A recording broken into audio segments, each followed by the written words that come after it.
Greetings and welcome to Metal Ben's Chronicles here on this Wednesday night. Pretty important live stream we're going to do for you guys here tonight. I mean, the big news is obviously that Ozzy Osbourne has retired from touring, and we're just going to, talk about it a little bit. I know each of us did little shorts on this earlier, and Yeah. Damon, Music of Destruction, should be with us here shortly. Yeah, all three of us did make shorts on Yeah. it. I normally don't make shorts, but I figured this one's like, I see you and, Damien do it. I'm like, fuck it, why not? So yes, I mean, yep, Ozzy Osbourne, as everybody knows, has retired from touring. And I'm not really surprised by it. I mean, I saw this kind of coming in a way. But then again, when you think of Ozzy, you think, man, this guy. Yeah, when you think of Ozzy, you think of him being out on the road performing. That's at least what I think of when it comes to Ozzy Osbourne, you know. But, I mean, this is a guy, I mean, he's lived a hard life. I mean, all the touring with Sabbath, solo. Then you got to consider all the drugs, all the alcohol, you know. And that shit catches up, man. I mean, it's no joke, you know. Father Time eventually catches up. I mean, especially, if you're abusing your body like that, which I know Ozzy, I know Ozzy's been clean for quite a while, but, still. This is a Yeah, guy that, yeah. Go ahead, Ryan.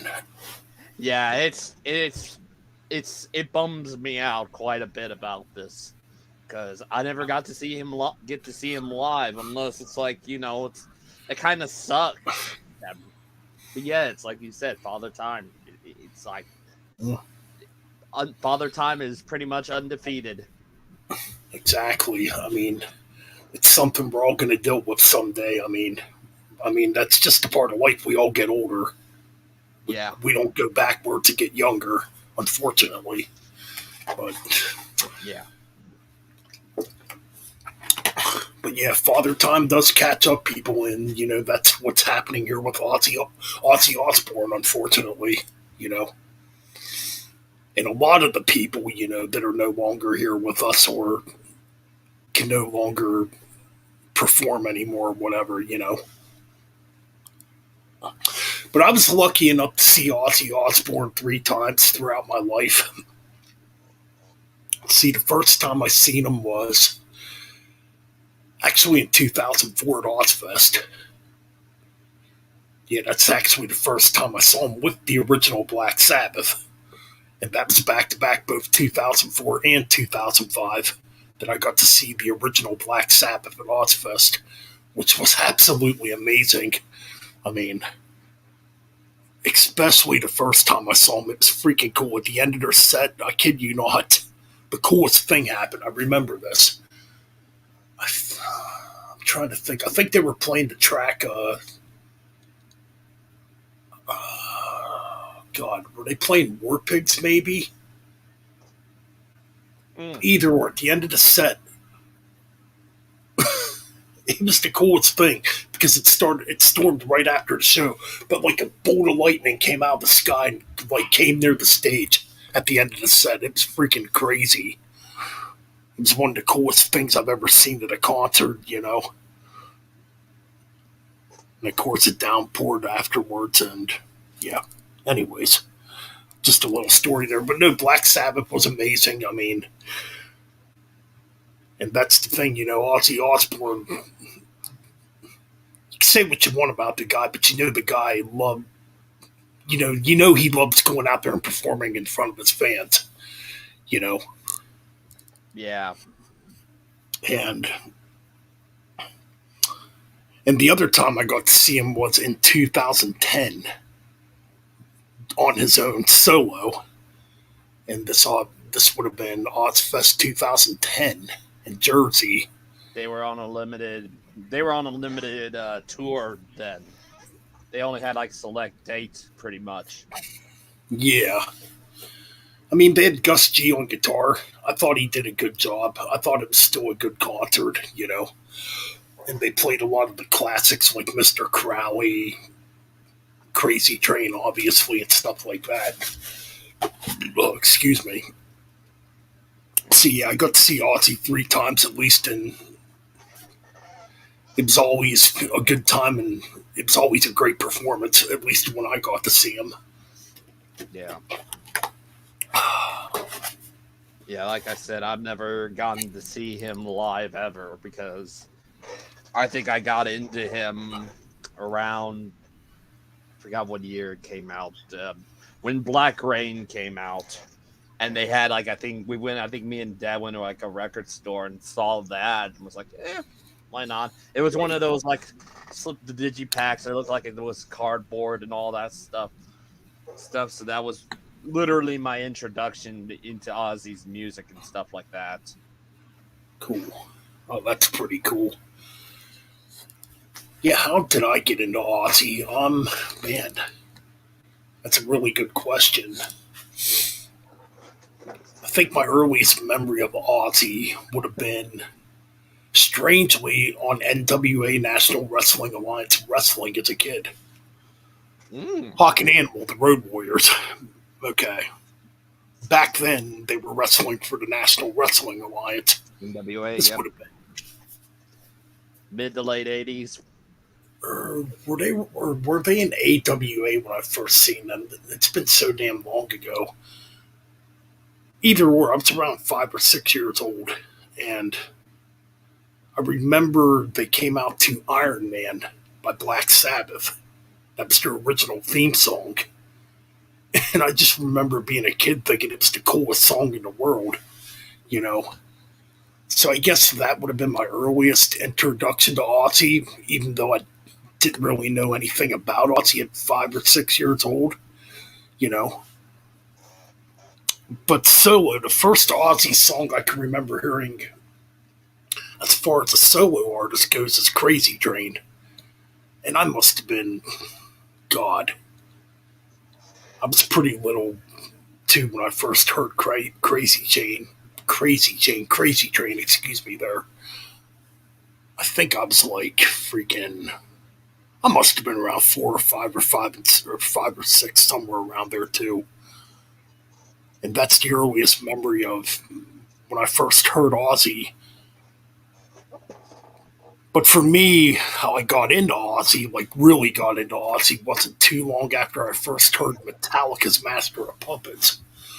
Because the same friend had Black Sabbath's Paranoid. And I remember he used to play side 2 of Paranoid, which was kind of odd. But it was cool because what really got me into Black Sabbath was Electric Funeral, that track. I just loved the doominess and the darkness of it as a kid. I thought it was the coolest thing in the world. That's like the earliest memory I really have of like getting like really observing and getting into his music. And I think the first Ozzy solo album I ever heard was No Rest for the Wicked, which was around that time too, because it came out in 1988. And that's how I remember, first really hearing Ozzy and, observing the music, like I said, you know. But, oh wow, you found him on Blizzard of Oz, Jimmy? That's pretty cool. Nice, yeah. So yeah, his music's always been a part of me some way. But it's kind of odd to me how I first kind of really heard Ozzy with Black Sabbath on a professional wrestling show, of all things. But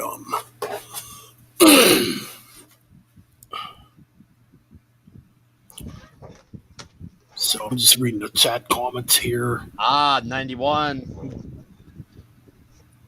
Oh yeah, man. I remember hearing that when it first came out, No More Tears. Well, I remember they played the song No More Tears on the radio before the album came out, way back in '91, which was kind of cool. So, yeah, I mean, but here's a guy, like I said, he's had a long career. He's been all over the world. You know, he's done a lot of controversial things, you know, biting heads off of bats, pissing on the Alamo, snorting freaking snorting ants when he was touring with Motley Crue back in 1983. So yeah, I'll say Jimmy. I wouldn't say that. Early in the career, and I know we're gonna maybe at one point talk about him. Early on, like the first two albums are great, for me, at least for me. Bark at the Moon, the first two songs, great. Everything else, and I don't really care for the Ultimate Sin, as probably Ben knows how much I dislike that album. But he got better, like say, he got back into. It's like two albums are great. Then you get the two albums that are not so great, but might have some great moments in there. Then you get the two, then back to back again, good, really good albums. And then you have, or something like that. Osmosis, it's the same like Bark at the Moon. I love Down to Earth. Black Rain, which was my introduction to him. I still like it, even though I know it's pretty much down there. I don't really want to talk about Scream. Ugh, I don't like Scream at all. It was ugh. Yeah, I wouldn't say he's been as consistent. He's put out some clunkers. oh yeah, totally. But yeah, I think you're right. Well, no, I'm trying to think. He made 9 Black Sabbath albums. How many solo Yeah, albums? About 12. let me count. Blizzard, Diary, Bark, Sin, No Rest, No More Tears, Osmosis, Down to Earth, Black Rain, Scream, Ordinary Man, and then the new one, Patient Number 9. Yeah, 12. That's Anyway, what I thought. So yeah, I mean, plus he's done like a lot of collaborations too and guest appearances on albums. Like I'm trying to think of what he's guest appeared on. I know he guest appeared on what was it? he Slash's solo album, Slash's debut self-titled solo album. He wrote a song with Slash. What is it? Crucify the Dead. It was called. And I love Yeah. that. I love that song. There's several songs on that album I love. That one, and I think the one that Slash did with M Shadows. That was a heavy, a banger song. Despite the fact I know some people do not care for Avenged Sevenfold, but for Christ's sake, the song was freaking.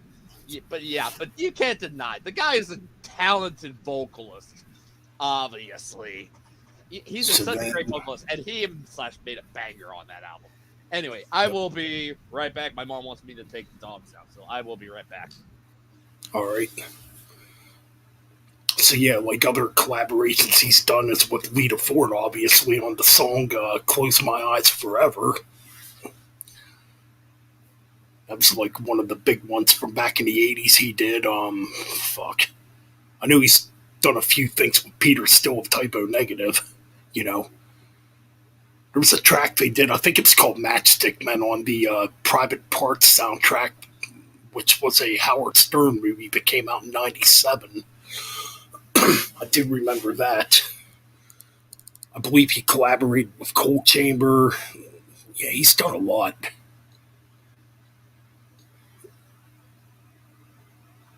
So yes, she was, man. I definitely agree with you there. She was definitely hot back in the '80s.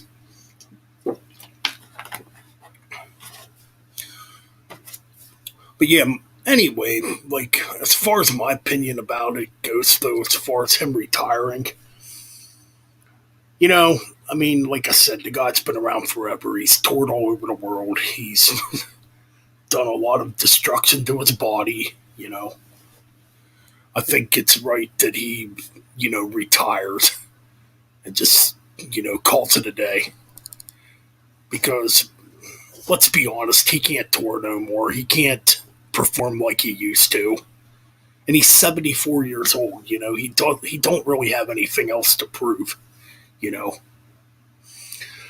just let him retire, let him live his life. Let him enjoy his grandkids or whatever he does. Because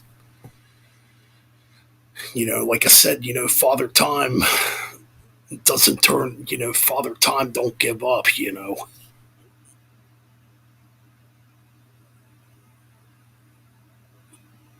Yeah, it's the ATV accident too that I believe pretty much wrecked his career. And plus, he has Parkinson's too. I mean, it happens to us all. I mean, we all eventually hit that point where we can't do what we used to be able to do anymore. That's just a part of life. You don't stay young forever. Your body doesn't stay healthy forever. Eventually, eventually shit starts to break down. And that's pretty much what I see. And that's pretty much what's happening to Ozzy, is what I'm trying to say. Unfortunately.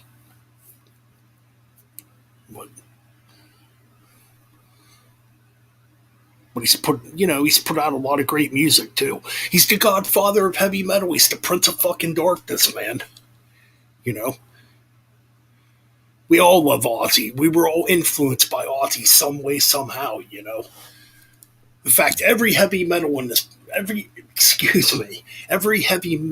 on this planet would not be here if it wasn't for Black Sabbath or Ozzy Osbourne. You know, you listen to any heavy metal band, it doesn't matter which genre of metal it is, you're going to hear a Black Sabbath riff somewhere. Or an influence, from Tony Iommi.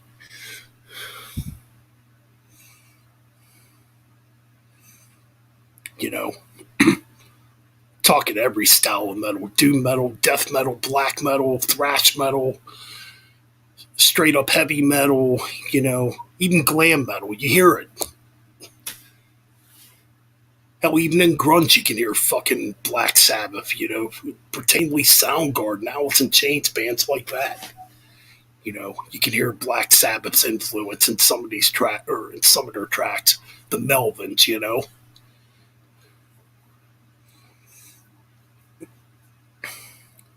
Yeah, there would be no heavy metal bands here if it wasn't for Black Sabbath. That's just what I think.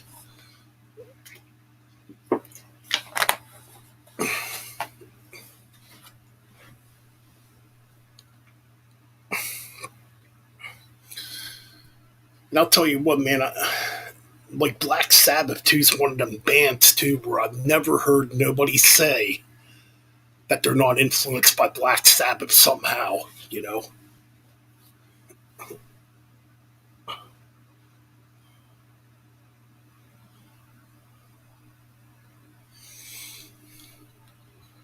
Alrighty. well, technically, grunge can be traced back to the '60s, like as far as influence goes.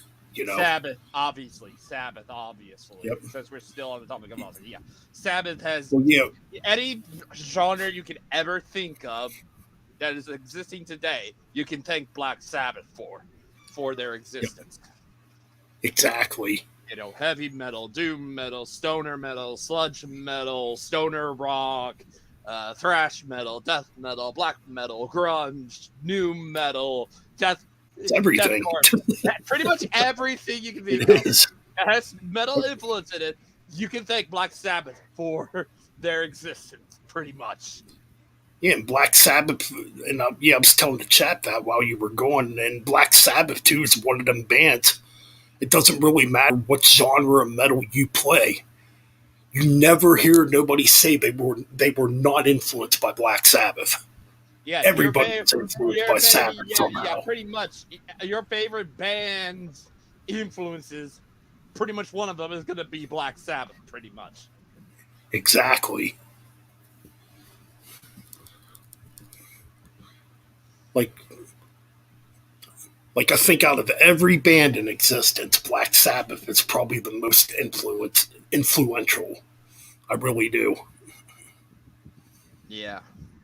Maybe the Beatles is a second, but I think Sabbath is the number one most influential heavy metal or most influential band out there. Hell freaking yeah. Yeah, obviously, like I said, Ozzy, Geezer, Bill, and Tony, they all influence every band that exists today, pretty much. Yep, Even if some of those that are around don't acknowledge that, they'll say another band. They'll say the bands that they're influenced. You'll pretty much hear that their influences will say that Black Sabbath is an influence, pretty much. So exactly. your band's favorite band is influenced by Sabbath. So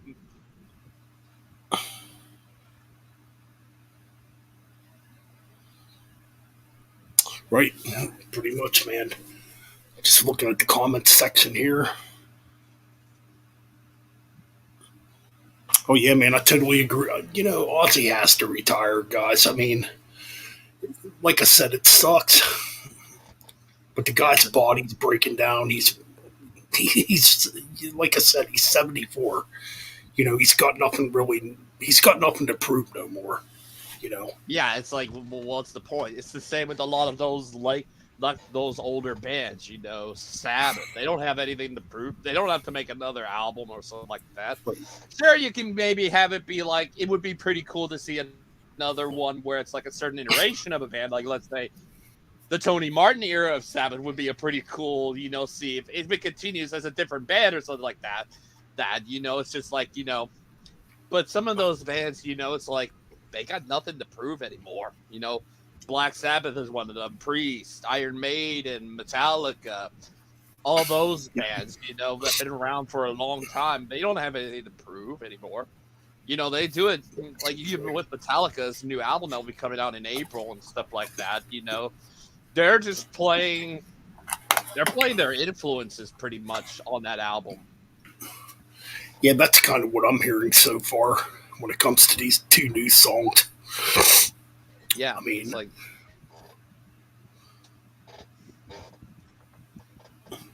oh and yeah, for the man, record, Ozzy. and when that comes out, I will not be putting it into a 2023 review series video. Metallica is too damn big for that. They get their own thing, pretty much. They're too damn big to be in a freaking review series video. So that's what I'm thinking. I'd rather wait when it comes to Metallica and wait for that to be maybe April when the new album comes out, of course. Right. Oh, what was I going to say? I forget now. But yeah, I mean, We are on the topic of Ozzy, of course. Back on topic. I guess that's another. I mean, that's another thing. I guess you know, if a band gets too old to do it, should they keep going? Oh, it depends. It depends, you know, how healthy the band, or it depends how healthy the band members are. You know, if they're healthy and can still do it, yeah, keep going. If physically you can't do it no more, you shouldn't do it no more. You know, if you can't go out there and sing, if you're a vocalist and you can't go out there and sing no more, then it's time to hang it up and retire. You know,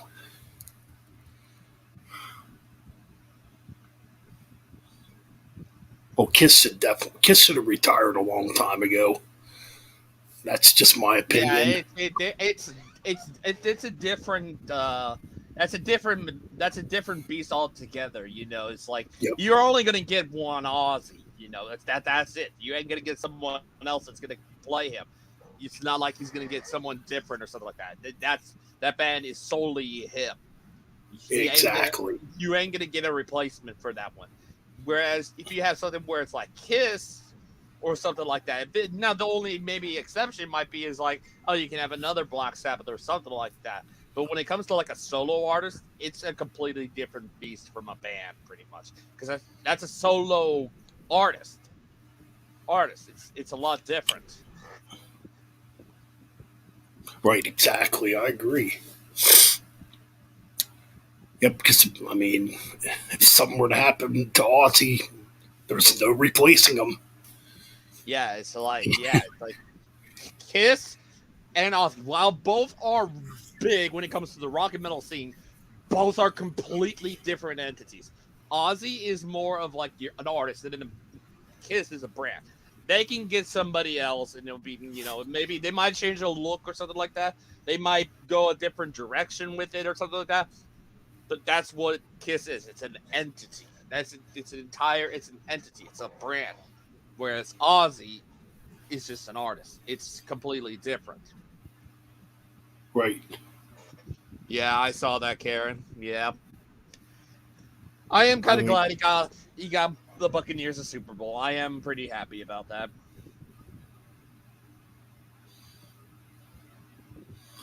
just reading what John's saying here. Ozzy Osbourne is a grandfather for the 10th time now. Oh Oh, yes, yeah, I heard about that. Yeah. It's like, well, and he knew when his and call was. Yeah, and that's the thing. Let him, let him enjoy time with his grandkids in the twilight of his life. He yeah, doesn't need to be out there touring. But yeah, pretty much. now, however, it doesn't mean Ozzy's. Now, this doesn't mean Ozzy's probably done making music. This is, I mean, he's just retiring from touring. He never Yeah, said nothing about retiring from making albums or anything. yeah, Which, pretty much. I mean, I guess we'll see what happens there.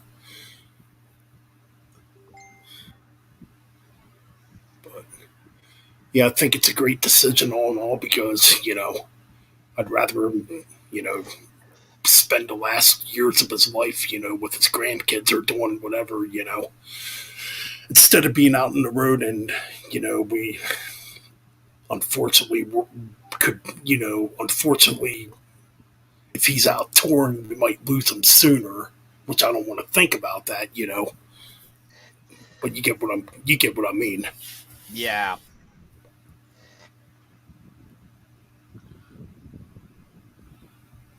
I mean, anyways, I'm trying to think what else to say about this. I think I pretty much said everything I wanted to say. yeah, yeah. Same. I mean, so what's your thoughts in the chat room about Ozzy's retirement? Tour retirement, not full fledged retirement. Well, yeah, retirement from touring, I should say. Yeah,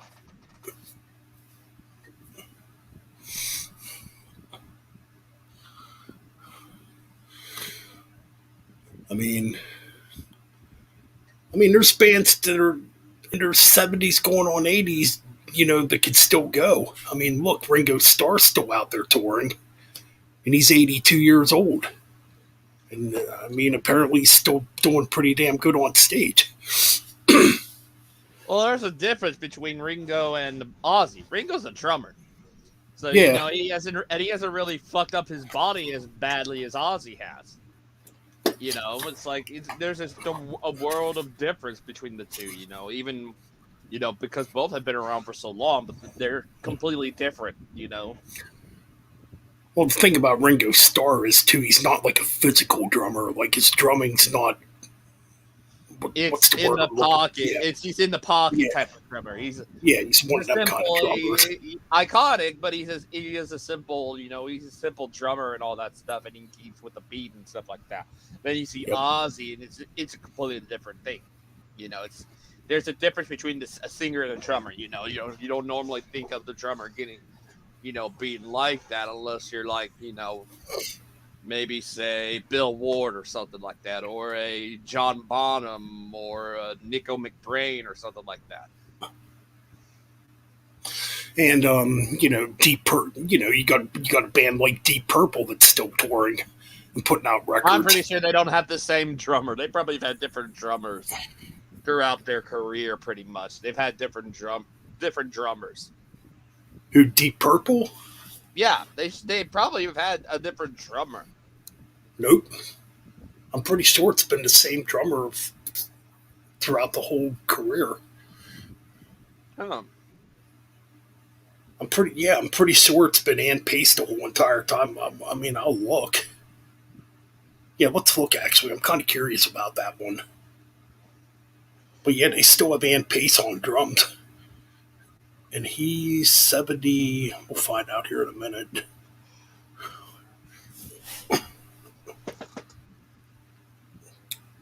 I'm pretty sure Ann Pace has been. Yeah, I'm pretty sure Deep Purple never had another drummer. I'm looking right now, actually.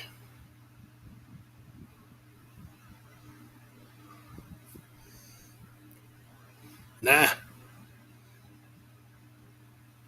no. Band Pace has been in the band since '68, and Hmm. he's been their main drummer since. Huh. So he's Wow. 70. He's 74 years old. Yeah. The rest of Dang. the members. Let's see, Roger Glover, the bass player. Now they've had different bass players and stuff throughout the years.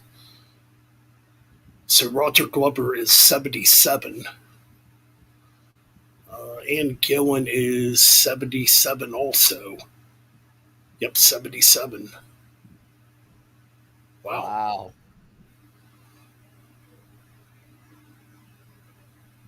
Let's see, Don Airy. I think Don Airy did some keyboard work with Black Sabbath too. I think. I could be wrong on that. Oh no, I'm wrong. Yeah, I am right. He did do some keyboard work with Sabbath and Ozzy Osbourne and a bunch of other artists too. So he's 74. Simon.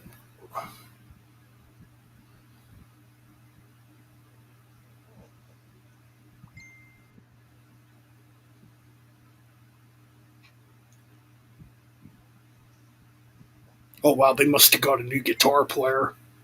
I've never heard of this guy. Simon McBride. So I guess Steve Morse is Hmm. not in Deep Purple anymore. Huh. Interesting. Wow. Well, their And more he's famous guitarist is Richie Blackmore. He hasn't been in there for a long time. no, he's never gonna come back. Him and Ann Gillan do not get along. Oh yeah, this guy's way And younger. for He's a only moment, for one album, 43. Ian Gillan was on a Black Sabbath album. We're back on topic with Sabbath. Ozzy. That's true. Yeah, Ian Gillan was on a Black Sabbath album. that's right. Born Psych, Again, one of the most underrated Psycho, Sabbath albums. Psycho's Platters. What's up, Psycho's Platter? Yeah, we should. I guess we should say hi to the chat, huh? Bullet, Yeah, what's up, man? Davey, strange oh, name. Davey, strange name. What's going on, man? Jimmy James, we got in the chat room. We got Karen in the chat room. What's up, Karen? Yeah. Who else? I know John's in the chat room. Yep. Just looking around here. Robert Sparling, what's going on? I think I got everybody. Oh, we got Bradley in the chat room too. Excuse me there.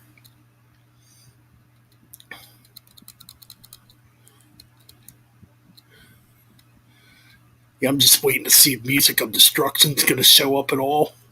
Yeah. I know he said he had to go do something, but he might be a little late.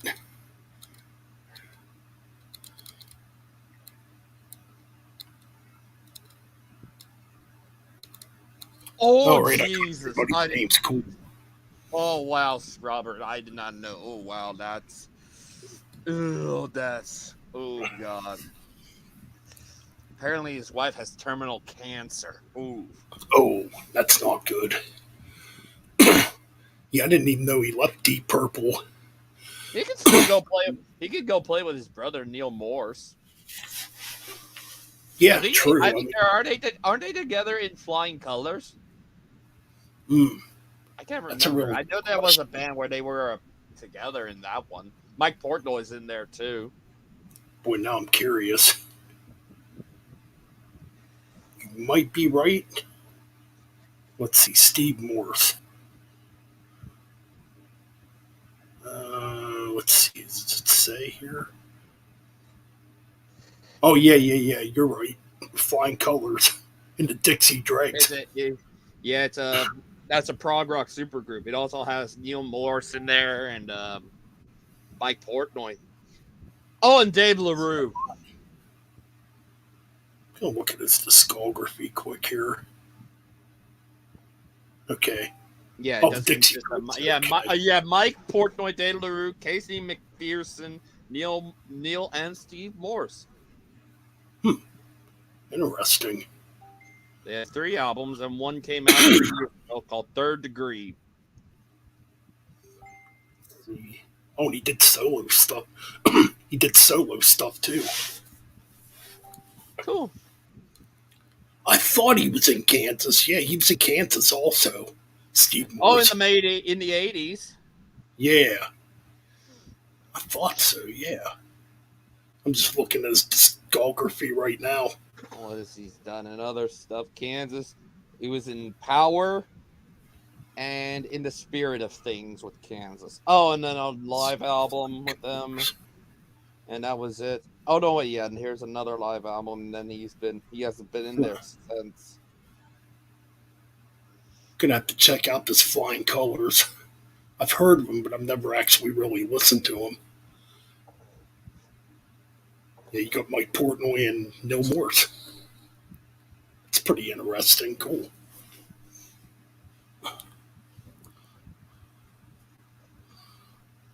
Cool.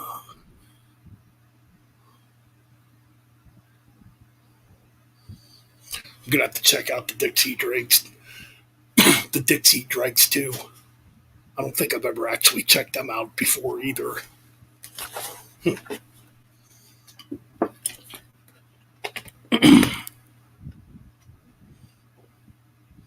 So, some interesting stuff. All right, man. So yeah, I'm just waiting to see if Chris shows up here. Damien. Damien. Excuse me there. Music of Destruction. Because So I'm just trying to think if there's anything we need to report as far as like channel updates or anything. Yeah, obviously there's a lot I'm gonna be listening to. I gotta make up some ground on catching up on listening to some January albums. I think sometime this month I'm going to continue working on the Demons and Wizards. I am going to try and do it a different way when it's finished and stuff like that. Damien had mentioned about this idea of splitting them into parts and stuff like that, so I might try that. Oh, okay. The retrospectives and stuff like that, see if it's worth doing.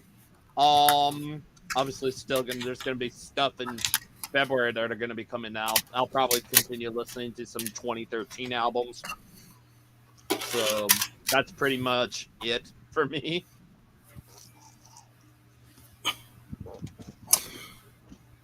So I know me and Damien are going to be reviewing this album next Monday, Sargeist Satanic Black Devotion. We're going to be reviewing this, collaborating and reviewing it. Yeah, I was listening to a black metal album earlier today, Imperium Decadence Into Sorrow Evermore. It should definitely be interesting because this is going to be the first black metal album I've talked about in quite a while, probably since I did the Emperor retrospective thing. Yeah. Just reading the chat room here. I believe there's some bands on here I gotta listen to that are from January 27th. There's about 7 on here. Anzelu Ex Nihilo,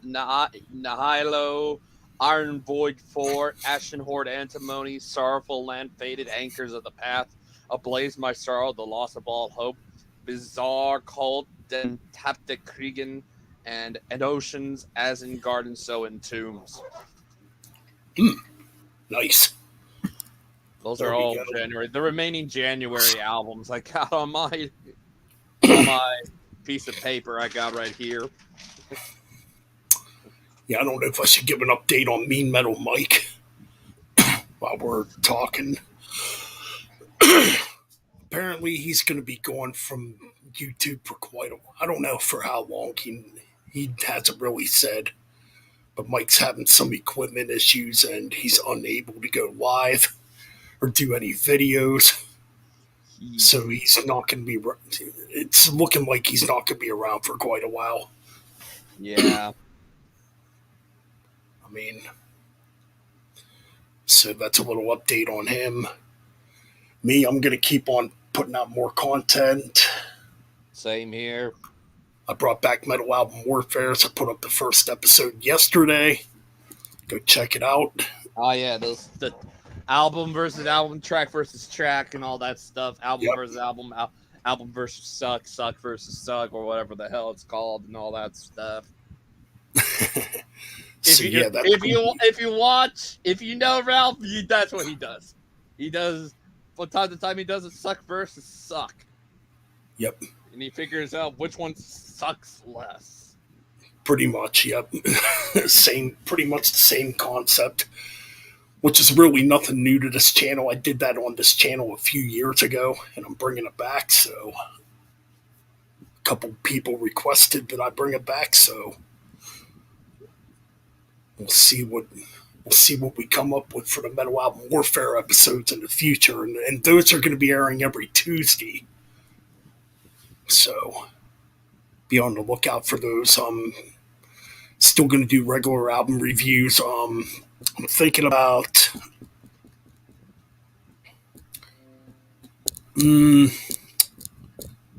debating whether I want to do it or not.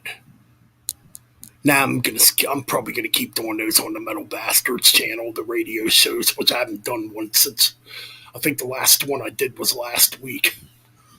So.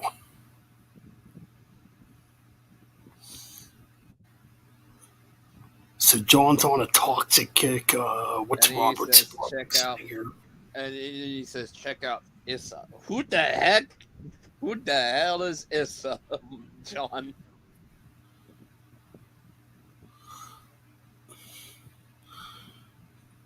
That contestant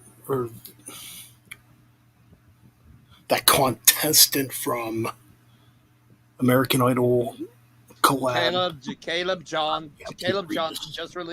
just released an album covering that classic Meatloaf album, Bad Out of Hell. That's pretty interesting.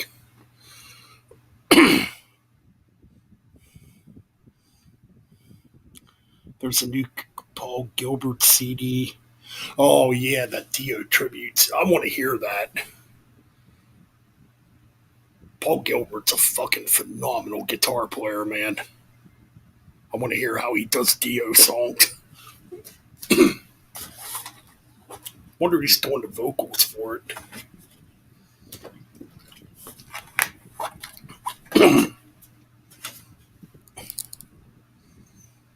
I can't really think of any metal news that's coming. Wait, update. Damien is on. Good, I'll let him talk for a while. My voice is fucking tired, man.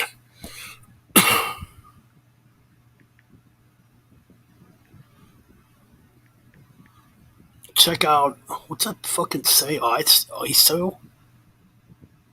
Isa? Issa. John, who is Issa? I have no idea who that is. I've heard that name before. I just don't know. Damien says, I'm coming. I just got home. No, I think Imperium. Paul Gilbert translate Dio's vocals to riffs.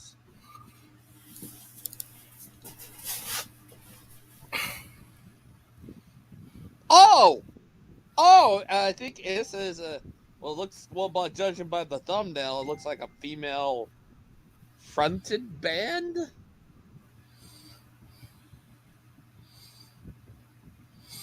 Am I going to BLS and Anthrax? Are you going to go to that? I don't know. More than likely no, because where's that going to be at? Let me look that up. BLS and Anthrax. I didn't even really look to Black see where Label. that was Yeah, at. there were some pictures I saw on Instagram from freaking Zach Wild. And there was a picture of him and Charlie, and believe this or not, Rob Casiano backstage laughing. And then they took a picture, and it was like, Rob is backstage! Interesting. Let's see. Tour dates. He says, it just sounds like Heart. The rock band Heart. Okay. Good to know, Eister fan.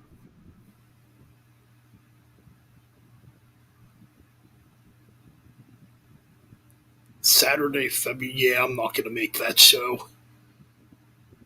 It's in Bethlehem, PA. Oh, man. Bummer. Be a cool show to go to.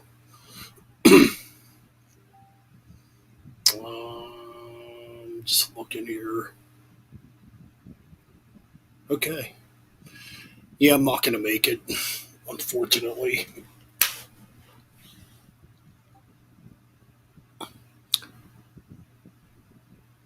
Isa is on Frontier Records. It says on Frontiers Oh, Music. it's a female. Okay. Yep. Well, Frontier has a lot of those classic metal bands. You know. Well, I don't know. Well, yeah, I guess you could say classic metal. It's got Stripe. Yeah, I think Striper's on that label. George Lynch is on that label. Fuck, who else? In other words, it's the old timers label, pretty much. Yeah, pretty much. I mean, The occasional up and coming band, but when you think of stuff like that, or Steam Hammer / SPV or something like that, that's the old time rockers label, pretty much. right. Pretty much, man. That's pretty much what it is.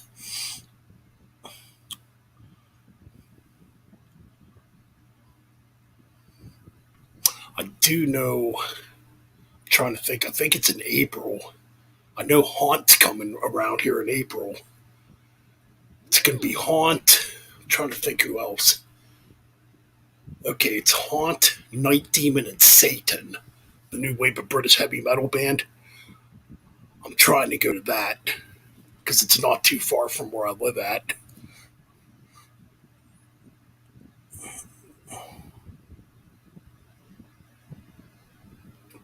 I think that's going to be a pretty cool show.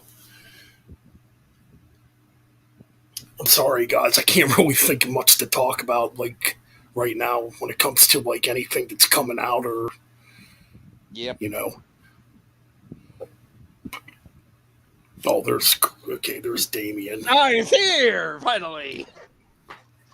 Hey, What's what's going up, on, fucker? brother? I'm sorry I made you guys wait. It's all right, dude. It's all right. I'm really health conscious, man. So I went to get my spring water and shit. Like, it's really good stuff where I go get it. I get it right out of a fucking, like, it's spring water from the mountain, man. So pure Ooh. fucking shit. Yeah. It's Really the good best for way you. to drink So. spring water. I know. Yep. I know. So Really good stuff. you guys already been cranking away on talking about some stuff with Ozzy. Is that what's going on here? Already did. We're just dragging it Yes. on. Well, Yeah. in honor of his retirement, I'm celebrating with a Empire Ale West Coast IPA. So Ooh, nice. really good beer. Yeah, we gotta raise one to the Oz, man. Totally, definitely. And you know, I don't know if I mean, in my opinion, he deserves to retire. Like, really, like he's been at it for what 50 fucking years, Ben. It's got to be that long. Oh Because yes. they started in 70, so that's a 52 years. Yeah, 50. It's going to be pretty close to 53 years. Yeah, there we go. Yeah. So Well, technically 55 years. okay, right. Because Because didn't they form in 68? Yes, and Okay, yeah, 68. and they started out called Earth, and they did all blues Yes, songs. that's correct. I think I covered that on my. I did cover that on my podcast. I did. I did a whole podcast for members or patrons when I had my Patreon for on Black Sabbath. Ben, you'd love it. Right, Yeah. nice. Yes, I did. So you guys just We're sitting here shooting the shit? pretty Yeah, much talking. after we talked about the Aussie stuff, yeah, pretty much. Well, I can tell you this, man. With the amount of drugs he took, doing acid every day for 5 years, I mean, that's gonna, that's gonna, Ben, that's gonna fuck you up pretty bad for a while. You know what I mean? Oh yeah, man. I mean, and Ozzy did it all in his day. I know, man. Cocaine. That's why they call him the Iron Man. Think about it. You know, you can't. True. Yeah, Oh yeah, I mean, Black Sabbath was notorious for being cokeheads back in the 70s. I don't doubt that. I guess I better pull up the chat, eh? There's the chat. Let's see, Oh, we hold on. got I gotta go. We got John. We got Jimmy James. Hey, what's up? Is that Iced Earth fan forever? That's John. Hey, how you doing, Yep. John? Good to see you, man. Good to see you. You know, I'd love to have John on more because I want to know like what he's got in his collection because he's got some interesting stuff from what he was showing when we were on the. Yeah. Well, yeah. To be fair, and no offense to you, Johnny, it's hard to sometimes hard to understand him. Sometimes, especially since he's on a phone. He's of the same situation of like Mean Metal Mike. Oh yeah, I get you. Okay. Yep. Yeah, man. Like, I don't know. I think Ozzy, it was long overdue for retirement. Like, in my opinion, he should have retired 10 years ago, man. You know. You're probably right. Didn't they announce that they were retiring a bunch of times, or he did, and then he kept coming back because everybody wanted to see him? I think that's. I remember reading something like that. Anyway. It was like the whole No More tour thing in the 90s, and he said he was going to be done. Yeah. Like he was originally going to retire way back in 1993, but then he kept going. Okay. I see. Which back then I think he would have only been in his maybe early 50s back then. Right. Or no, he would have been younger than that. Maybe around 45. Hey, Janelle. Hey, Janelle. What's up, babe? But, yeah, like, it's just so hard that he, like, to see him go, but at the same time, I mean, when you're battling Parkinson's, which I didn't know until I saw your short, I wasn't exactly sure what was wrong with him. Right. That's not easy to fucking deal with. No. And I mean, him being on stage or, traveling, like he could fall or, something bad could happen while he's dealing with that. It's just dangerous for him to be out there touring with a condition like that for sure. So, yeah. Exactly. Yeah. Very dangerous. I think he's had Parkinson's for quite a while too. I think he's had Parkinson's since, I'm trying to think here. I think he's had it since like around 2005. Yeah, that sounds right. I wasn't exactly sure what until I didn't remember until you mentioned it, what he was dealing with there. So yeah, definitely not.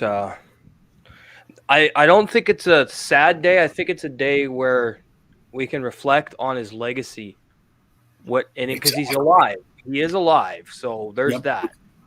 Which is a great thing. He's not dead. So that's good. We didn't lose him. And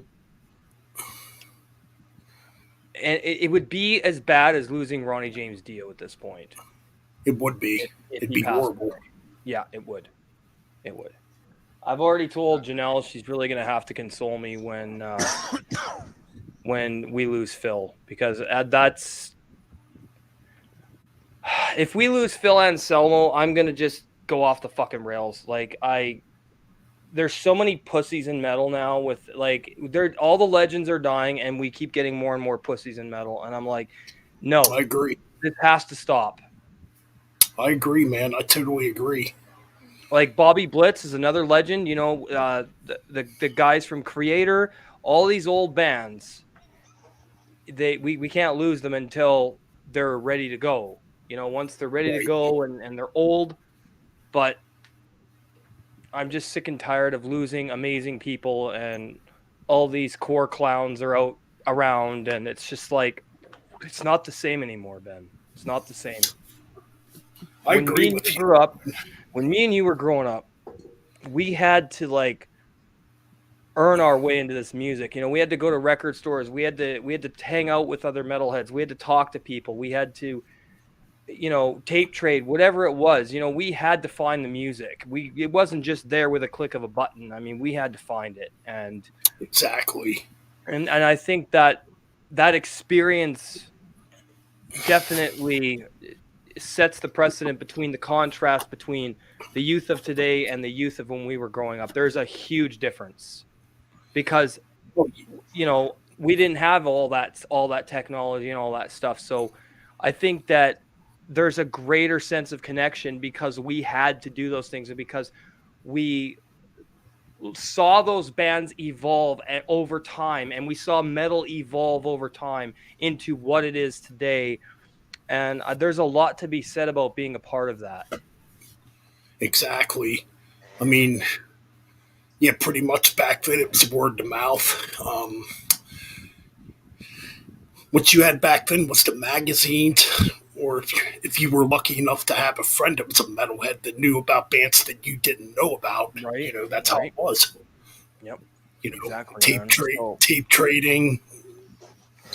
Yeah, there was no internet back then. No, we didn't have shit. Yeah,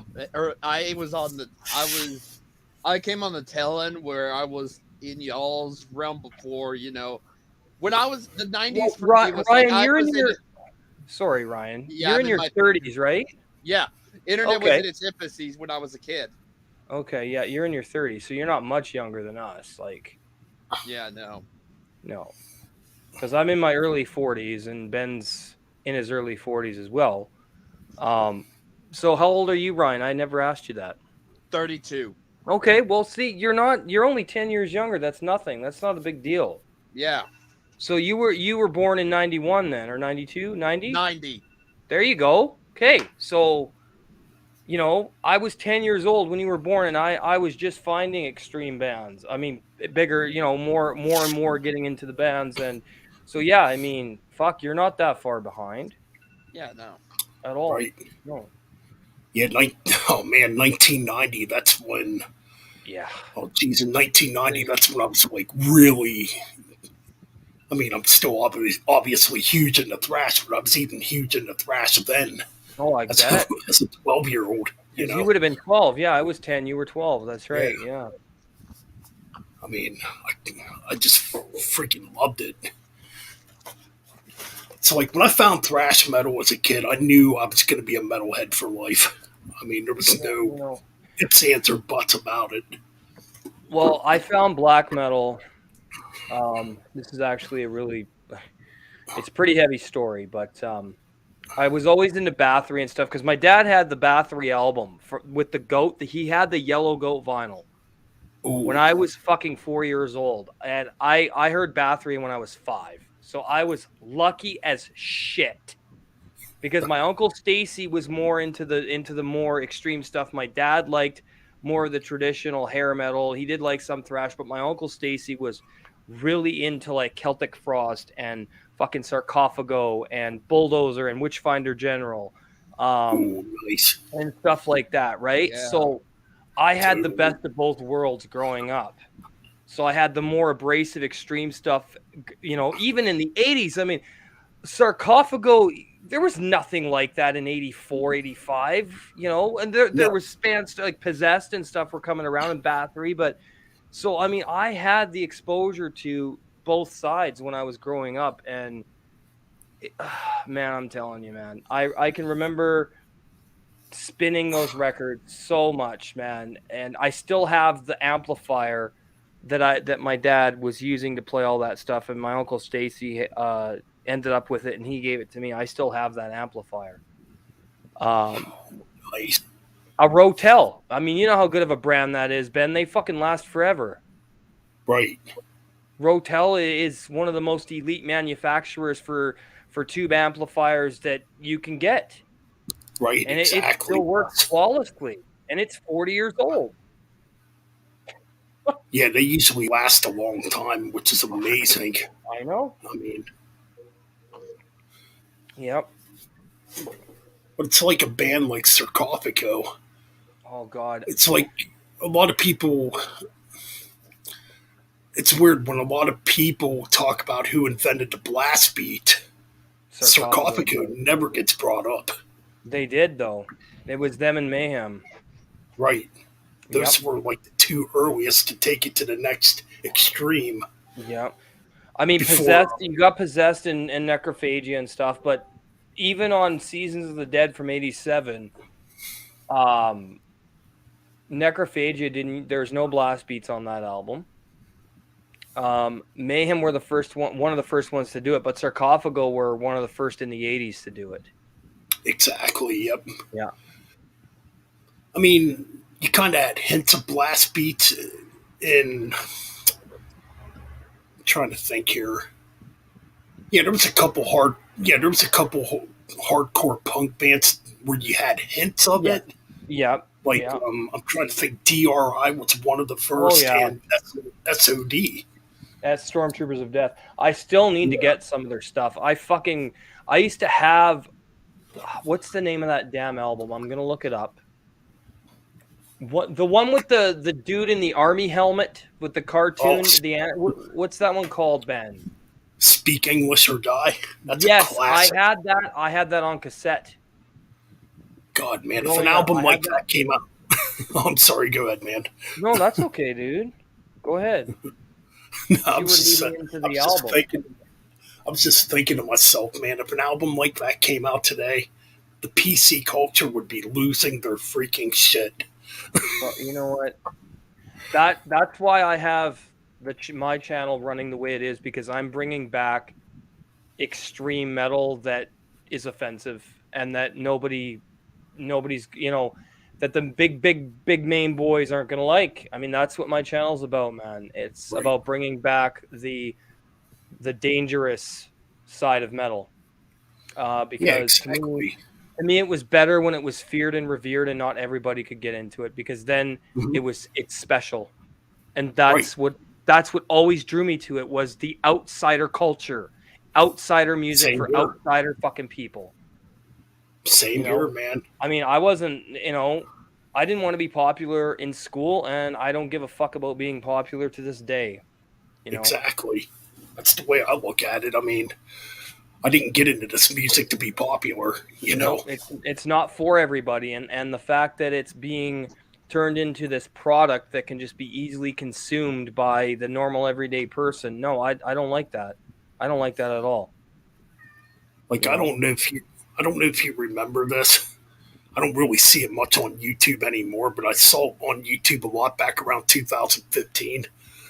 There was a trend on it, and it kind of upset me. There was a trend on YouTube for a while there where everybody talked about black metal. Now, let me explain. Well, yeah, I mean, it seemed like these YouTubers were turning this into a trendy thing. I'm not going to name YouTubers that did it. I wasn't fully into black metal yet at that point in 2015, and that was the first full year I came back. I was back on. I think I know who you're talking about, and there was a bunch of them that I know exactly who you're referring to, and I'm not going to name drop either because it's fine. They don't matter to me, so fuck whatever. But I agree with you. But I wanted to bring what I bring to my channel is the obscure bands that press like 30 or 40 tapes, exactly, or 100. And to me, the more raw it is, and the more obscure it is, and the more intolerant it is, That's what black metal's about. It is the most anti-commercial music on the fucking planet. Right. Yeah, And that's the yeah, way it you and should me be. are. Yeah, you and me, Damien, are pretty much the same. I want to when I mentioned about the retrospective stuff, it's usually for a lot of the smaller underground bands, Right. pretty much. And the only thing I was saying, the first one I ever did was for a band called, I don't know if you're familiar with them. They're called Skamash. No, I haven't heard of them. Yeah, they're kind of like a Swiss-based, kind of avant-garde black metal. I got all their stuff on vinyl. Right. I'm just going to move the chat over here so I can monitor the comments. Oh, Janelle said we're going to have to console each other when Phil dies. Yeah, we are, baby. Yep. It's going to suck, man. Yeah, it's going to be horrible. Something I definitely don't want to think about. No. And another project I really want to plug here is Viking Crown. Because yes, when you think of Phil Anselmo, you think of Down. You think of Scour, which is a newer band that he's in. You think of Superjoint Ritual, which, by the way, are genius. Totally. You think of Pantera, obviously. There's a couple. He was also in Necrophagia on 2 of their albums. For people who don't know, that's right. He was on Holocausto della Morte, and he was on another album. I think he was on Black Blood Vomitorium as well. Now I could be wrong. If I am, guys, if you want to put it in the comments, I'm pretty sure that's another EP that he was on. But he was also in a band called Christ Inversion for quite a while as well, which is another black metal project. That's right. I almost forgot about that one. Yep. And he's also in a really amazing band now. I was plugging Viking Crown, but he was in Viking Crown. I have Innocence from Hell, which is an amazing album. That's when Killjoy from Necrophagia was in that project with him, and then Phil's wife at the time, Stephanie Opal Enthroned Weinstein, did keyboards in that project. That's right. He also did Southern Isolation with his wife at the time as well. Yes. And one thing that he's also in another project that's really awesome, Ben, and I'm really surprised you haven't heard of these guys yet, called N Minor. And they are a gothic dark blues / gothic dark, I guess you could say country, but it doesn't sound like country. But it's I think you would love N Minor. Ben, you would love N Minor. I fucking guarantee it. If you like Hank Williams 3 and all that like dirty, dark country stuff, N Minor will be right up your fucking alley, dude. Yeah, very blues inspired, very dark. Like it's really gothic, and I don't mean gothic like Cradle of Filth gothic, but just that gothic romanticism. It's very dark and it's very atmospheric. Yep. He does some incredible killer. That's it. Yeah, he does some incredible vocals in that. Mm-hmm. He does. And Scour does rule, John. Abso-fucking-lutely they do. Yes. John says, my friend Dan Castro mailed me a copy of the new Piss on Christ CD. Well, that's a great name for a band. Damien, I got my oldest nephew Talon into jamming to Slipknot and Iced Earth. Cool. I'm not a Slipknot fan anymore. I used to be a diehard. John says, man, the Troops of Doom are kicking my ass. Yeah, that's a great fucking album as well. Pantera was a huge band in my high school days. Yeah, John, I've been a Pantera freak forever. And that old question, Pantera or Slayer, well, fucking Pantera. There's no question. Because I hear that all the time, Pantera or Slayer. I'm like, what? Are you really going to tell me that Jeff Hannon is a better guitarist than Dime or Kerry King's a better guitarist than Dime? No. Now, Jeff Hanneman, I have a lot of respect for. He's not with us anymore. Kerry King is not, in my opinion, and this might be blasphemy to some of you metal freaks that love Slayer, he's not a very good guitarist, in my opinion. And Ben, you can weigh in on this. If you disagree, that's fine. Yep. Well, I always thought Kerry King was kind of a lazy guitar player myself, because he just does the same shit over and over. That's right. I mean, his leads are not impressive. It's just a bunch of fucking. Yeah. That's all it It's the is. whammy bar. He jerks off his whammy bar all the time. Right. Where when It's like Dime, anybody can do you that. and the thing about Dime is you never knew when he was gonna fucking pull out a solo. He would just surprise everyone. He would just do it. A Exactly. lot of his when he soloed, a lot of that wasn't planned. He would just do it because he was feeling it. Yep. And the thing about Dimebag is, too, I'm he tearing has up, man. I'm tearing up. I miss that fucker so much. It's not even funny. same here, man. Thing about Dimebag too is, even to this day, there's no guitar player that had a style like Dimebag Darrell. Nope. And there never will be again. Nope. Nope. There was just something about his technique that stood out from pretty much every guitar player. Right? And the fact that he could play no matter how fucked up he would just get on stage and it would be like a fucking machine. Yep. Like, oh yeah, man, he could show me be another freaking. band that could be annihilated out of their minds and play the way Pantera did. You can't. You can't. No. No. Yeah, No. he could be drinking. He'd be drinking Crown and Cokes all day and still go up on stage and perform. Yeah. I mean, and I want to toast to Phil Anselmo here because he's being the victim of a lot of bullshit right now that I'm really fucking pissed off about. Yep. People saying he's fucking racist in this. What a load of garbage that is. He's not racist. It is garbage. And also, it's a touchy subject for a lot of people. The Pantera reunion, and I did weigh in on this on a video a while back.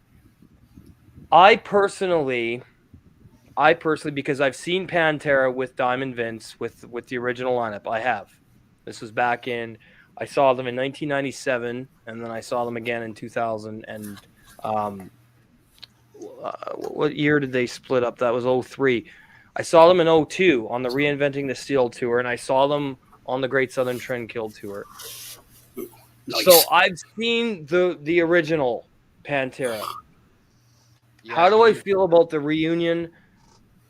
Phil's heart is in the right place. There's got to be a reason he's doing it. And I think it's because Vinnie Paul never reconciled with him, and the amount of guilt he must still be carrying is just insane. Right. Because he never got to say goodbye. Exactly. He never got to properly say goodbye to Dimebag, and he never got to say goodbye to Vinnie. Because Vince was such a dick to him about the whole thing. I mean, as much as I love Vincent Paul Abbott, he was an asshole to Phil. And I understand that Phil had a lot of drug problems, but you guys need to remember he had herniated discs in his back. The only way he could still go on stage and be the god that he earned, that he breathed himself into, that he evolved into, was to take so many painkillers and be so fucked up on wild turkey that he couldn't feel the pain anymore. That's right. the only way he could do it. And he did that for us. He did that for you guys out there, and he did that for me. He so did. The fact that Vince blames him for a lot of the, and I know Vince was mad at him because he feels like Phil was the reason Pantera broke up. That's not fucking true. Okay? Phil was in a dark place, and he did say a lot of things to Pantera based on his drug-induced state. None of that was himself. That was the heroin, the demon of heroin possessing him. That was the painkillers he was on. That's not how he really is. That was his addiction talking. And the fact that he never got the chance to clear himself after going through all that with Vince. Vince should have contacted him after he got clean. And don't get me wrong, I understand they had to leave him alone and let him get clean and work out his shit. Because while he was doing Super Joint Ritual, A Lethal Dose of American Hatred, that is all about him coming off of heroin. That album is so dark.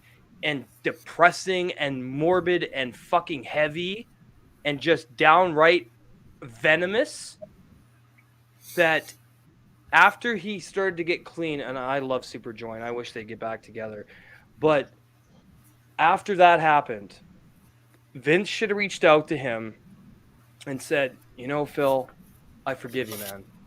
Let's be brothers again. You know, because what they started with Pantera, and I know Pantera was around before because you had Terry Glaze, you had Rex, Dime, and Vince. When in the Glam Terra days, I call them Glam Terra. Doesn't mean I hate that stuff. I'm not into the Glam Terra days. But once Phil came over, when he started on Power Metal in '87, that's when Pantera fucking took back the world of metal. Pretty much. So, yeah. Sorry, Ben. I'll finish my thought and then you guys can chime in. Thank you for letting me talk. Mm-hmm. To me, when you have something that you've built to that point where you have the entire world is watching you, and they did what they did with Pantera, for Vince to act like that to me was very, very horrible to act the way he did towards Phil. Because you can tell when you watch the Planets of Destruction fucking documentary on Pantera, Phil tears up in that. And then when he was on Loudwire doing his Wikipedia stuff, or when he was talking about Dime in that segment that's like 10 minutes long, where he talked about how much he loves Dime, he's literally choking back on tears. So I have nothing against the reunion. However, I do understand why people might, because Vince and Dime aren't there. But the Abbott estate gave them permission to do it. Now, me personally, do I think it's personally? It rubs me a little bit wrong because Dime and Vince aren't there. But I know Phil and Rex have the best intentions, so I trust them. I trust what they're doing, and I'm like, okay. But you know what's really confusing? And you got Ben, you know more about Anthrax than I do. You know more about Anthrax and the drummer's relationship with Dime than I do. So, but what doesn't make sense to me is why not Jimmy Bower from I Hate God filling the drum roll of Vince and Paul Abbott when their styles are so fucking similar? Yeah, that's a really good question. Because, yeah, I mean, yeah, Jimmy Bower would have been a great Phil, or yeah, he would have been a great. He's in Superjoint Ritual with Phil, and he's in fucking Down. So exactly. why didn't they get him to come in and fill in for Vince? It would have made more sense. Their styles are so similar. Yep. Now I don't know about what's the drummer's name from Anthrax? Is that Charlie? No, Charlie Benante. Thank you, Charlie Benante. Ryan. Charlie Benante. I know Anthrax and Pantera were close. I get it, but the fact that Jimmy Bower wasn't in there really, really pissed me off. Because that would have just been the natural choice, in my opinion. All right, guys, you go ahead now. Thank you. I'm done. Jimmy Bower definitely would have been a great fit. I mean, I would have instantly thought, because I didn't know who that was. Another one that came to mind is Gene Hoglan. Oh, well, he wasn't, but he wasn't. I don't know how close Gene was with Pantera. You know, the reason I'm saying Jimmy Bower is because of New Orleans. You guys need to listen to my podcast. You guys are both members. Go listen to my podcast on the history of the New Orleans sludge metal, because everything I talk about in that podcast makes sense relating to what I'm saying now with Jimmy Bower, the fact that he should have been the natural fucking choice. Yep. And Ben, I know you love I Hate God. You've talked about them before. So and Down. I mean, who doesn't love Down? If you don't love Down, like, Jesus Christ, something's wrong with your brain. Exactly. Down's so freaking awesome.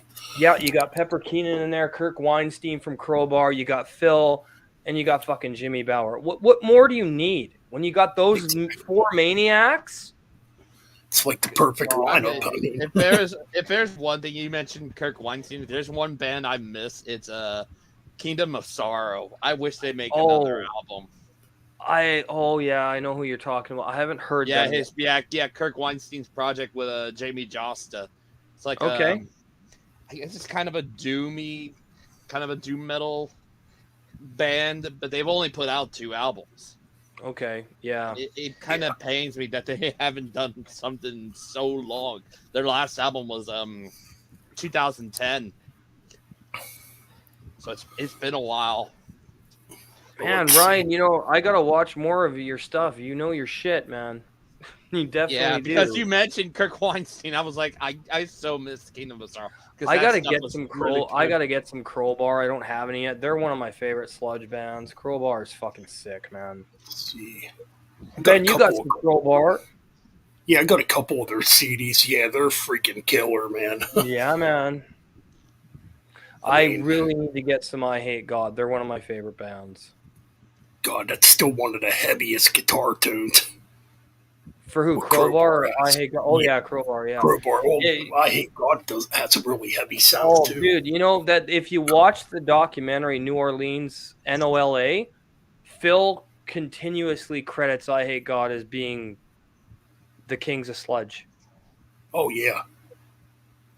Absolutely amazing stuff. That is one of the best documentaries I've ever seen. Next to the one-man metal documentary for like Xaster, Leviathan, and Drogar, the one on sludge metal is like equally fucking good. I'm gonna have to watch that. I don't think I've ever seen it. I can definitely link everything to you. I have it downloaded, but yeah, to John, me, we know your loyalty to Iced Earth. We all know that. Oh, John, yeah. Oh, that's awesome, though. See, that's the kind of stuff I look for in metalheads. And it could even be if it's a band, that even I may not be into. If you're fucking devoted to it, you get my respect. Exactly. Yeah. Doesn't matter if I'm into them or not. I mean, I'm not super familiar with Iced Earth. Because for me, power metal, very hit and miss. I probably just need to hear more of it. So Ben, I'm going to be looking to you for that because that's a genre that you're really fucking familiar with. I'm into it too because I like both sides of the power metal. There's the U.S. side and then there's the European side. I think what really turns me off power metal is bands like Dragon Force. Yeah, I think they're more of them. I think they're more leaning towards the European side, I guess, in some way, because they're more of the virtuoso stuff. That's why the European power metal bands are more of that style. The virtuoso, guitars, just sounding like all shreddy and stuff. You'll have some from Europe that sound more like American stuff. But it's like, I think of a band, I think Halloween kind of sounds more of the American sound than they do their European counterparts, and then an up and coming one that I've been jamming for quite a while, and then another one that I've been an up and coming one that I have listened to for quite a while and doesn't sound like anything like European and stuff like that. They're called Orden Ogan, and they're kind of more of that American style, heavier style of the power metal. Man, Ryan, you know your shit. Cheers to you, buddy. That's awesome. Yeah. Oh, Ryan's he's a fucking true metalhead. Damien Eister says, Damien, I was friends with mega bitch Otep Shemaya and pissed her off for being loyal to John Schaefer. Otep Shemaya I'm not even going to go there. I used to be into She's a bitch, yeah. I used to be into Otep. I loved Sevastra, which is an anagram for Art Saves. That's a really, really good fucking record. I still jam it from time to time. That's a really good fucking album. And even though it's a really, really good new metal album, it is Otep's Sevastra. But when I found out she was like against men's rights and she's very misandric and she's extremely like... You're right. Yeah, see, Ben probably knows more than I do about her. Yeah, she's a pretty big man-hater because she was raped by her father repeatedly. That's what a lot of that album Sevestra is all about, her struggle with dealing with the rape from her father and repeated rapes from her father, which, hey, I get it. But, Yeah. Go through the catharsis of it and then let it go, because not all men are like that. Exactly. Yeah, exactly. Yeah. Yeah, if you want to talk about big time SJW and big time feminists, Shemaya is definitely one. Wow. There you go. And that does not need to be anywhere near extreme music at all. No. Nope, it doesn't. No. Because the whole point of metal is opposition to everything. That's what it is. It's opposition to everything. Yeah, but then you see me who in society. Okay? Yeah. Mm-hmm. It's Exactly. not about accepting anything that the establishment wants you to accept. It is a rejection of all of that. Thank you very much.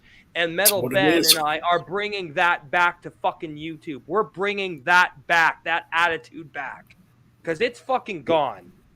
It's gone. I mean, and I try to get into other metal YouTubers. It's fucking gone. They're all politically correct, woke, fucking talking about LGBTQ bands and all this. That has no fucking place in metal whatsoever. Keep that shit out of metal. If you want to be supportive of that in your personal life, that's fine. Don't bring it into your music. Thank you. Good God. Jesus Christ. Yeah, I mean, thanks for letting me get that off my chest, Ben. It's all good, man. I mean, it had to be said because I do think the community has become a bit politically correct, and that's putting it mildly.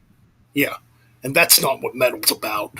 No, metal's supposed to be anti-establishment. Yes,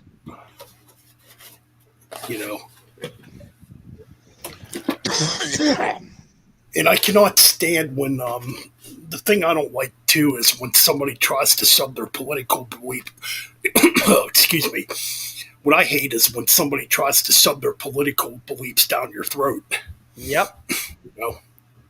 I'm an anarchist. I hate all governments and all. Same here. I can't.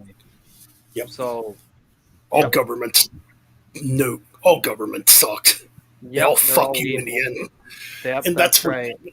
That's what I don't get. Like government, it doesn't matter if it's left or right; it all fucks you in the end. So why keep supporting? It's all about controlling the population and subjugating you to their will. Exactly. And in return, they provide you with the illusion of security and services for your compliance with their tyrannical bullshit. So that's garbage. Yep. Exactly right. So if you're pro government, to me, you're not a real metalhead. Thank you, Ben. You took the words right out of my mouth. Awesome. That's the way I look at it. This is why it didn't make sense that you and I weren't doing more shit like this together a long time ago. Because we are exactly the fucking same about this stuff. And it's nice to know that I have somebody else on YouTube that feels the same way I do, because now I don't feel like such a fucking pariah. I don't feel like such a pariah. Right. I mean, I'd gladly fly that middle finger anti-fucking government, anti-everything flag myself, but knowing that I got someone else to fly it with me, thanks, Ben. That means a lot. Totally. And what was I going to say? Kind of lost my train of thought now here. What the hell was I? What the fuck was I going to say? I don't know. The Sentinel thing. What do you mean, Sentinel? You're addressing me for something. It says, nah, music of destruction. I don't know what you're disagreeing with. Or maybe you're not. I don't know. Whatever. But yeah, political correctness has no reason to be a part of metal. It's not metal. No. It's strong music for strong personalities. Oh, he says, I don't disagree with anything you're saying. Well, thank you, Sentinel. Why don't you go subscribe to me, by the way? You'd love my content as well. If you love Ben, you will love me as well. Totally. Well, then what are you saying no about? Sentinel, No, I figured out. He says I hate political correctness. I hate all governments. I hate everything to do with the fucking system. Yes, I agree. Damien reminds me of John Malkovich. Thank you. That is a fucking compliment because that movie's amazing. Thank you. Even though that's a fictitious character, I still appreciate it because I loved that role that he played in that movie. Oh, John Malkovich is his real name. That's right, isn't it? Isn't that the real actor's name? Yes, it is. Thank you. Yeah. Yep. Wow, man, I got to get this Nightbot under control. I will give you a hand with that, Ben. Okay, so tomorrow or the next day we'll figure that out. We'll get So on a how do stream yard and you can share your screen and I'll help you fix all this shit. Okay. Hey, Sentinel just subbed to me. Thank you. Always. Awesome. Oh, and I passed 2,100 subscribers today. Thank you to everybody. Hell Fucking yeah! thank you. Oh, I have yeah, worked my congrats, brother. ass off. Thank you, guys. I've worked my fucking ass off for this, man. Worked Right. my ass off. I think I'm almost at. I think I crossed 200,000 views too. Nice. Yeah. Oh, and I've been doing those shorts. Ben, you inspired me with those shorts because I figured out how to put stuff behind me, like the green screen app on my phone, like how you put stuff behind you when you do your shorts. Yeah. I figured out how to do that today. So thanks, Ben. That's kind of funny. I just actually started using those sorts of I guess it's been a week now. Mm-hmm. I think it's been a week. I don't know. I mean, I did a couple in the past, but they weren't right. anything spectacular. Right. So here's the thing. I don't know how you guys feel about this because I know Ben is a huge Metallica diehard. Did you see my short today, Ben, about why they need to retire? I gotta check it out. Okay. I mean, I didn't say anything mean or bad. I said I feel like Metallica is just doing it for the money now. Was the basically what I said. I would agree because there's no reason why these ticket prices for Metallica concerts should be as expensive as they are. I mean, I get you got a stage crew and all that shit you gotta pay, but man, their tickets are just way too fucking expensive. Thank you, Janelle. I love you too. But here's the thing, Ben. I feel, and I know how you are with Metallica because they're one of your biggest influences, and I know why you love their old stuff so much because I do too.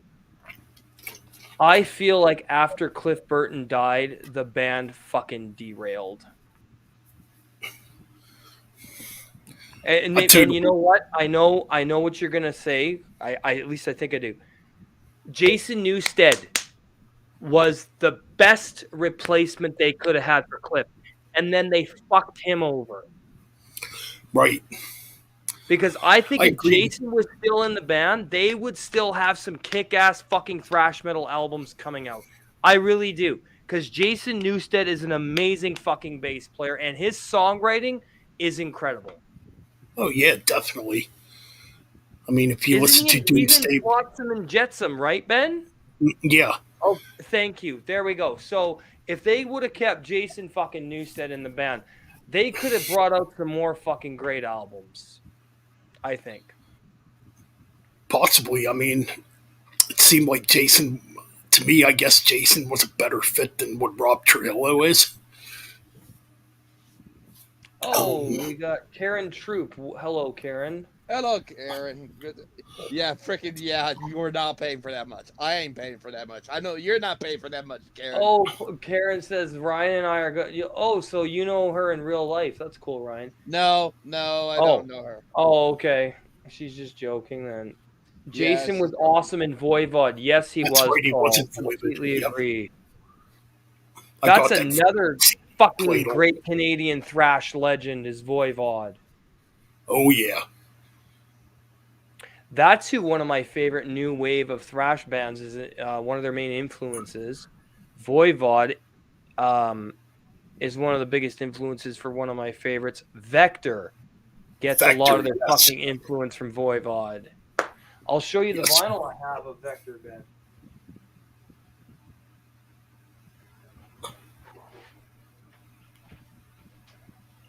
I've got Outer Isolation on vinyl.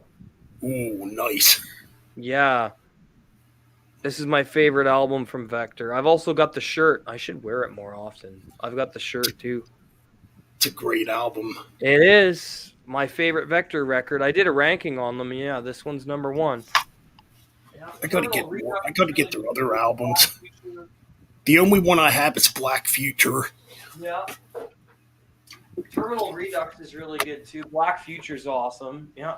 Oh, It's an Terminal awesome Redux album. from Vector. Yeah. Yeah, their music's Hello, freaking Karen. Good evening. Mr. Destruction? I think you forgot the S, Karen. Yes.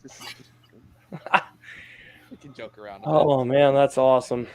But yeah, I just, this racist shit on Phil, like, fuck off already. The guy's not racist.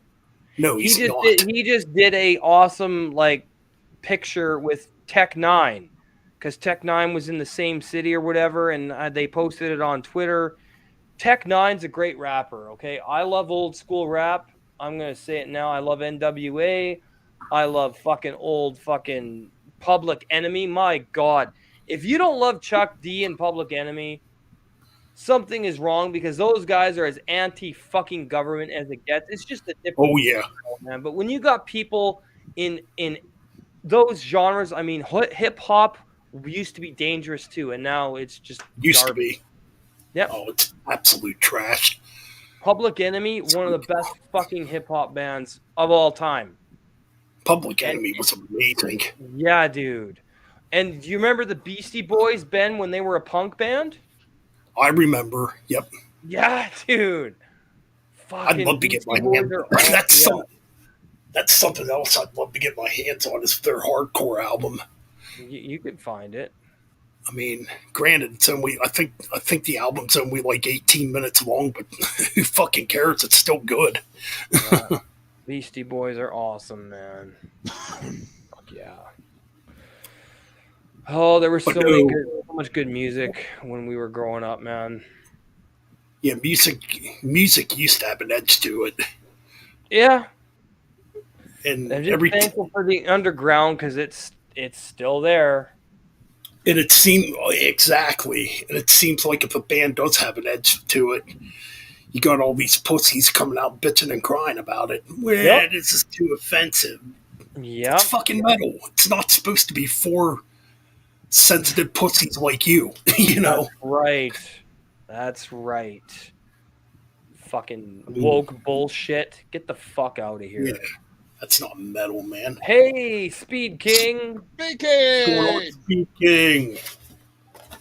This guy's pretty loyal to your channel, man. I always see him on here with you guys. Yeah. What's up, Actually, King? all the people in here are usually here, man. It's pretty cool. That's awesome, Ben. Now, didn't you say Speed King you bought some or he gave you some music? Isn't he in a band or didn't he have a project? Oh, no. On the Metal Bastards channel, right? I kind of do something like you do every once in a while. I'll do a radio show. Okay. And he'll send me like requests of different bands. I thought he was in a band and he sent you some of his material on your 2022 video you did. Your top albums of 2022? Oh, no. That was something else. Okay.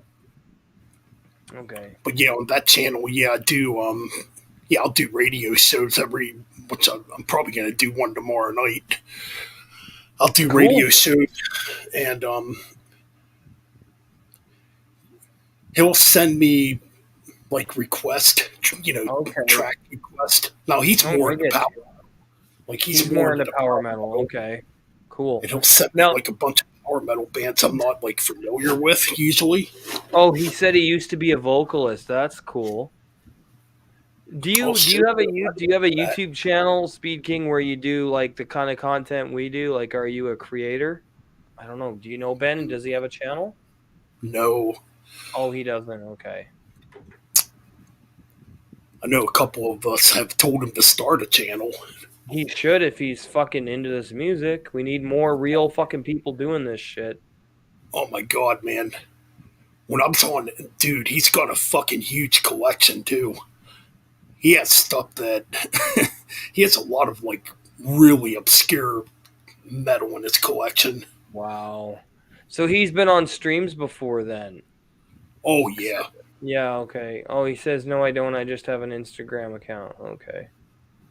Well, you ought to start a YouTube channel, man, because if you've got a fucking big collection, I'd love to see some of your stuff.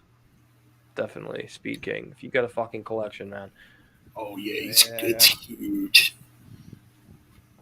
Oh, and I did a quick review today, a short for Cattle Decapitation's new track, "We Eat Our Young."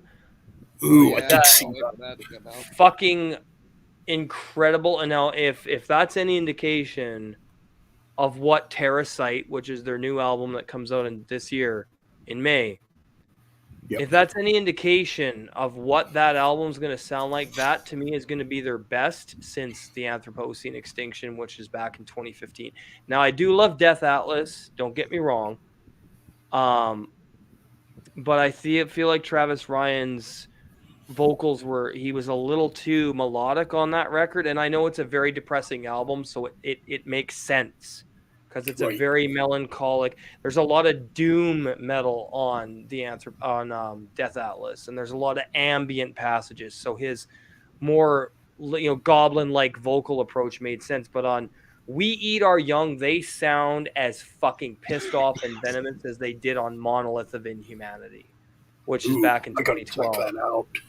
So I'm very, very stoked for Terracite if it's going to sound like what I heard today with We Eat Our Young. And that's a brilliant song title. I mean, it's Cattle Decapitation. They're not, they're going to fucking piss off. They're going to piss you off if you're not like us, which is what I love about them. Exactly. Yeah. That's what metal's about. For that. That's what metal's about. That's what metal's supposed to be about too, pissing people off. Yep. I mean, and I don't know about you guys, but it's just my personal take. I never got into this music to be part of anything. Like I never got into it to be in this community. And I guess we are in a community of sorts. Yeah. But I don't want to be associated with everybody in this community on YouTube. In fact, there's a lot of people that are in this community that I want nothing to fucking do with for a variety of reasons. Yeah. And so the fact that me and Metal Ben got back to, where we're at now we can really put forth what we had originally planned to do. And that was collaboration after collaboration after collaboration, and bringing back what Ben and I feel is missing from metal in today's day and age. Yep. Yeah. I agree, man. And then that's why I do that. That's why I fucking do this, because I want to show you guys the real shit. Ben wants to show you the real shit. Ryan wants to show you the real shit. Yeah, that's why we fucking do this. Yeah, obviously, if they're all for our if they're underground for all of our favorite genres, chances are we're gonna talk about them. That's right. Exactly. That's what it's about. I mean, yeah, you can fucking review all that deathcore and slam and metalcore, and if you're gonna start a metal channel and you can blow up within a couple of years, sure, you could get popular reviewing all this popular crap that's called itself metal nowadays, and yeah, you could get big faster that way. Well, I'm sure as fuck not going to do that. I'd rather earn the 100,000 subscribers I want that think the same way I fucking do, that feel the music the way I do, that spend thousands of dollars collecting music the same way that I do. Those are the people I want watching my fucking content. Those are the people I want. Yep. That's how I am. I want real people. I want real metalheads to watch my excuse me, I want real metalheads to watch my content. Fucking You know, nice. I don't want a bunch of fakes and posers or whatever the hell Nope. you want to call them watching my stuff, Nope. or people. I don't want people who are not fans of my channel to watch my stuff either. If you don't like my channel, don't fucking watch it. That's what I say in every video. If you don't like brutal honesty and critical and fucking criticism, and then get the fuck out of here. I don't need you. Right. I mean, You know? I'm not. I don't do this for popularity. Nope. I didn't I get mean, into metal we for obviously popularity. we want to get big enough where we can earn. I mean, I am making some money doing this because of members. Thank you, by the way. Mhm. And I do have merch and stuff, and I do want to get big enough where I can definitely have a substantial income from this. But I'll Oh, tell you totally. something else right now. If there were ever channel members that joined my channel that were PC, woke, and all this other pro shit that I'm against, I would still tell them to get the fuck off my channel, even if they were a supporting member. I'd be like, no, get the Mhm. fuck out of here. This is not what I do this for. I don't want to appeal to you. Okay. Right. So guys, don't ever think that once I get massively successful on here that I'm gonna change. It's not happening. I will always fucking be like this because that's how you keep an audience, by being real and keeping your fucking integrity. And that's not gonna change with me, guys. Not a fucking chance in hell. So don't ever worry about that. Don't ever Exactly. worry about that. Me and Metal Ben, we are going to take back this fucking platform to where Totally. it needs to be. That's the goal of us doing the Brothers from Hell and the Yep. fucking the collaborations. We are going to take this back. And you know, I love the fact that Metal Ben is more motivated now because I missed his videos, because I love coming to his channel and learning about bands I know nothing about, because he knows a lot of stuff I don't know. I love coming here and just watching his stuff and learning about bands I don't know anything about. And the amount of passion and detail that he puts into it, like, and the fact that he has discographies from so many bands that I don't know anything about. There's a plethora of fucking knowledge here from this guy. Fuck, man. Right. It's crazy how many CDs, how much knowledge you have on bands, dude. And that's what I love, the fact that you just know your shit. Because Yep. you're the same way I am. When you love a band, you learn fucking everything that you can about them. You learn everything about the band. You fucking learn and you buy everything from them, and it's in your soul. And that's the way it should be, man. Exactly. I agree, because if you're not real to the music, why the fuck are you listening to it? You know? That's the way I look at it. You two are taking metal back on YouTube. Yes, we are, Bullet. Karen Troop says, count me in as a subscriber. What's your YouTube channel? Oh, you just have to go put the link in for her. Okay, Yeah, just sure. find Music of Destruction. Just search me. No, I'd rather not, because she might see some trolling videos of other clowns. She searches if she searches my channel name, she might see Wyatt X Him's video about me. Ah, She doesn't. yeah. No. Yeah, I know. She doesn't care Yeah. about that though. Fuck. See, now if he was really mature, because I said I would resolve my differences with him, I made a mistake. I said some terrible things about that guy. Well, not terrible things, but I made a mistake 5 years ago and said some pretty shitty stuff. But then on that other stream I was on where I cleared my name, I said, hey, I'd apologize to him and say, hey, can we bury the hatchet and just go, be cool? He still has the video up. So what's that tell you about him? That says more about him than it does about me, I think. Pretty much. I mean, yeah, That I says a mean, lot more about him, man. So, exactly, I agree. yeah. If they got to keep their videos up, trash talking you. Yep. And it's like, I remember the stream you did talking about how trolls shouldn't be allowed on this platform. Ben, you have nothing but agreement for me on that. Right. They shouldn't be. If you're not on here creating content that's meaningful, then you shouldn't be on here. I mean, yeah, you know what I mean. Yeah. I mean, obviously, not everybody on here is a content creator, but I mean, you got your fans. But I mean, if you're just on here to trash talk people and make videos on people, no, you should not be on this platform. No, no.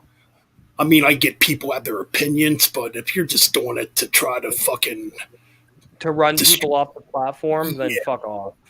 yeah, exactly. Yeah. You know,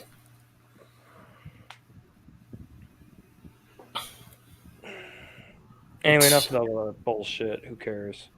Yep. totally. I But agree, man. it's it's gonna happen because we're creators. So Right. you're And the gonna have bigger your trolls. and you the know. bigger your channel gets, the more trolling you're gonna get. I wouldn't say. Well, that's true, but I would more say it's if you have strong opinions and are real and will have no filter, like me, that's gonna get you more trolls. Because you hit spots in their personality and their makeup. You hit their triggers that they see, and I think a lot of it is they wish they could be like me, but they're not. They don't have the fucking balls, so they attack me. That's the course. only place that mentality and that behavior could come from. Is Mhm. they're jealous because they don't have the balls to speak out against the shit that I speak out against. Right. That's It's pure the problem. jealousy. Yep. That's exactly what it is. They want to appeal to everybody. They want to because they need third-party approval and they need people to like them. I don't need fucking people to like me. If you do Right. like me, thank you. If you don't, fuck off. I don't give a shit. Totally, man. Totally. I mean, that'd be pretty unmetal to say, yeah, I need to be popular. Like, I need to be liked. I need to be approved of by people. Like, no. Nope. We didn't get into this music for a popularity contest, you know. Right. That's right. We got into this music to get away from that kind of bullshit. Yeah. And when I can just imagine some of the things Ozzy has seen and felt during this whole explosion since he started it. I mean, the fact that Black Sabbath are one of the band, well, if not, well, they're one of the bands responsible for it, but they're probably the biggest, the most influential on the entire umbrella of metal is Black Sabbath. So you can try to imagine what it's like to sit back and go, holy fuck. We're responsible for all this? I actually said that earlier. Yeah, I actually said that earlier in the stream. Yeah. Like, to me, when it comes to bands that have the most influence, I think it's Black Sabbath. Oh, I would agree with you 1,000%. Yeah, I think Black Sabbath. Tony Iommi invented that guitar tone. He invented those notes. Yep. That every band uses today. Yes, they're all unique riffs. Every band uses different riffs. It's all different style. But when it comes to the metal tone, it's Tony Iommi's fucking guitar playing. 1,000%. Exactly. But yeah, I think Black Sabbath. If you don't love Black Sabbath, I can't even speak those words because that's a travesty to me, man. Yep. If you're not into Black Sabbath, don't call yourself a metalhead. Exactly. It's the way I look at it.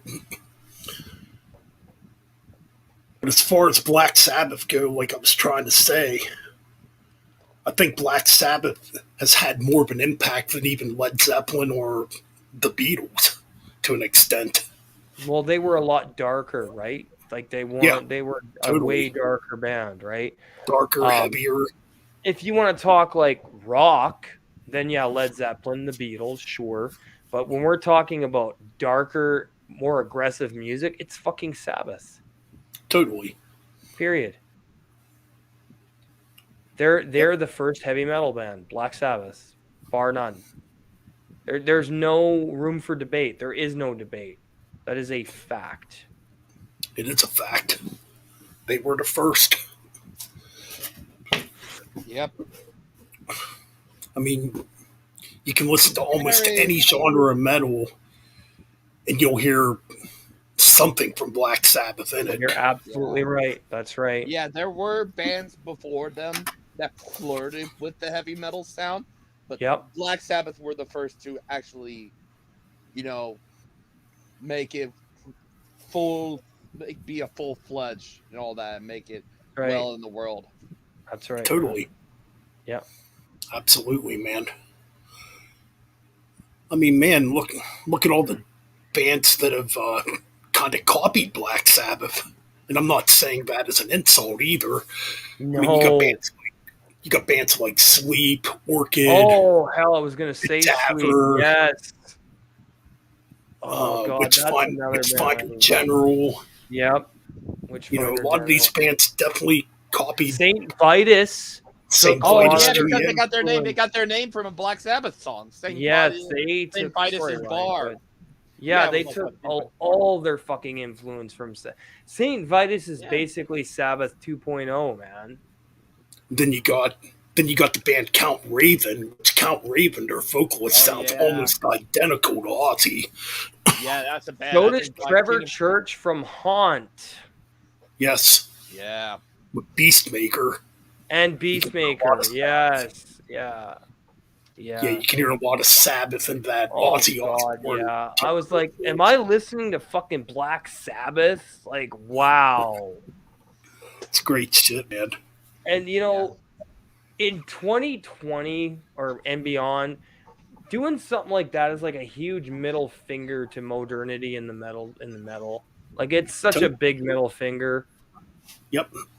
When everyone's doing tech death or slam or deathcore or all that clean over polished crap, you got the raw fucking shit, like, you know, the black metal obviously, then you got like the thrash bands that have that really dirty raw sound, and you got like all the OSDM revival stuff that's coming back, the Death Doom revival stuff that's coming, that's all putrid and just disgusting, and of course raw black metal, I mean, that goes without saying.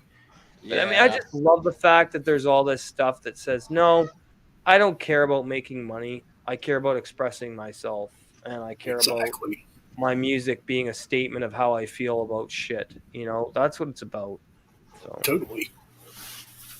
Yep, it's about the music, and if it's not about the music, why the fuck are you doing it? You know? Yeah, exactly. Oh, Eister says wino rule. Wino. I'm not familiar with wino, but yeah.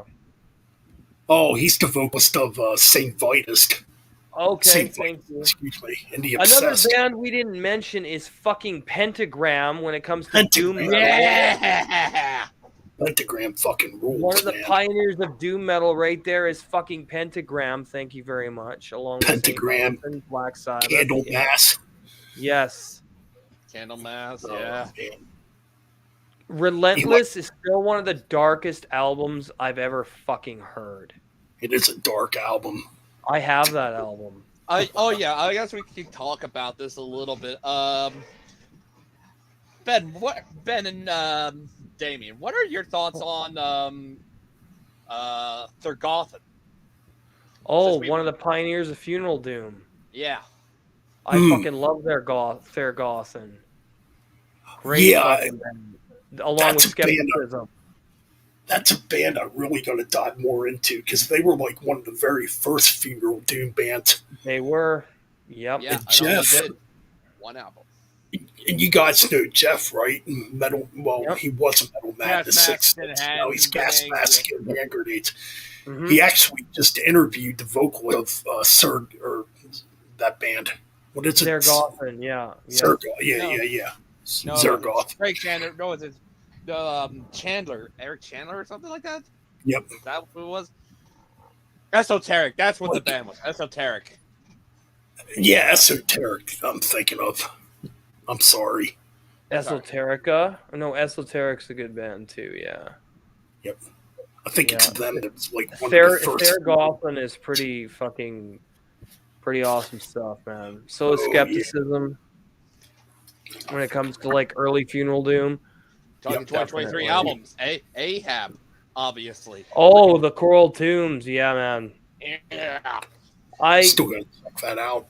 That's Plateau my favorite though is still my favorite's still The Call of the Wretched Sea, though. Mm. That if you want to sit down and read Moby Dick, that's the album you need to listen to. Because that's what that album's all about. Captain Ahab on the Pequod on the quest to slay Moby Dick. That's what Ahab's The Call of the Wretched Sea is about. The Coral It's a Tomb. fucking Yeah. the best album about Moby Dick ever is Ahab's The Call of the Wretched Sea. Yeah, and if you want a definitive album for 20,000 Leagues Under the Sea, The Coral Tomb. The Coral Tomb. Yes. Cool. I fucking love Ahab, man. I need to get all their stuff. I love that band so much. Awesome. Yeah, absolutely. Like what I've heard from Ahab. It's good stuff. Yeah, man. Really, really good stuff. My jaw was on the floor when I first heard. My jaw was on the floor when I first heard The Call of the Wretched Sea. Because, Karen joined my channel. Thank you, Karen. I just could not believe the fucking atmosphere of sounding like you're lost at sea, in the dark, marooned, slowly slipping into insanity while this giant whale is trying to fucking just to eat you. That's what that album fucking sounds like. That's what The Call of the Wretched Sea sounds like, man. It's so foreboding and terrifying and fucking atmospheric. It's ridiculous. One of the best albums of all time, in my opinion. Gonna have to definitely sit down with that album. You sit down with it, Ben, you'll be like, where can I buy the CD? Because that's what happened to me. I listened to the whole thing. I'm like, where can I buy the fucking album? Right. So I wouldn't be surprised if I get a message from you in the middle of the night, where can I buy this? I'll be like, oh, don't worry, I'll hook you up. Totally. Yeah. Hell man. yeah. Yeah. Yeah, they're amazing. Obituary's new album, The Dying of Everything. Holy fucking shit. I'm gonna get that. He's got the fucking vinyl. Oh man. Yeah, he does. Yep, he got the vinyl, man.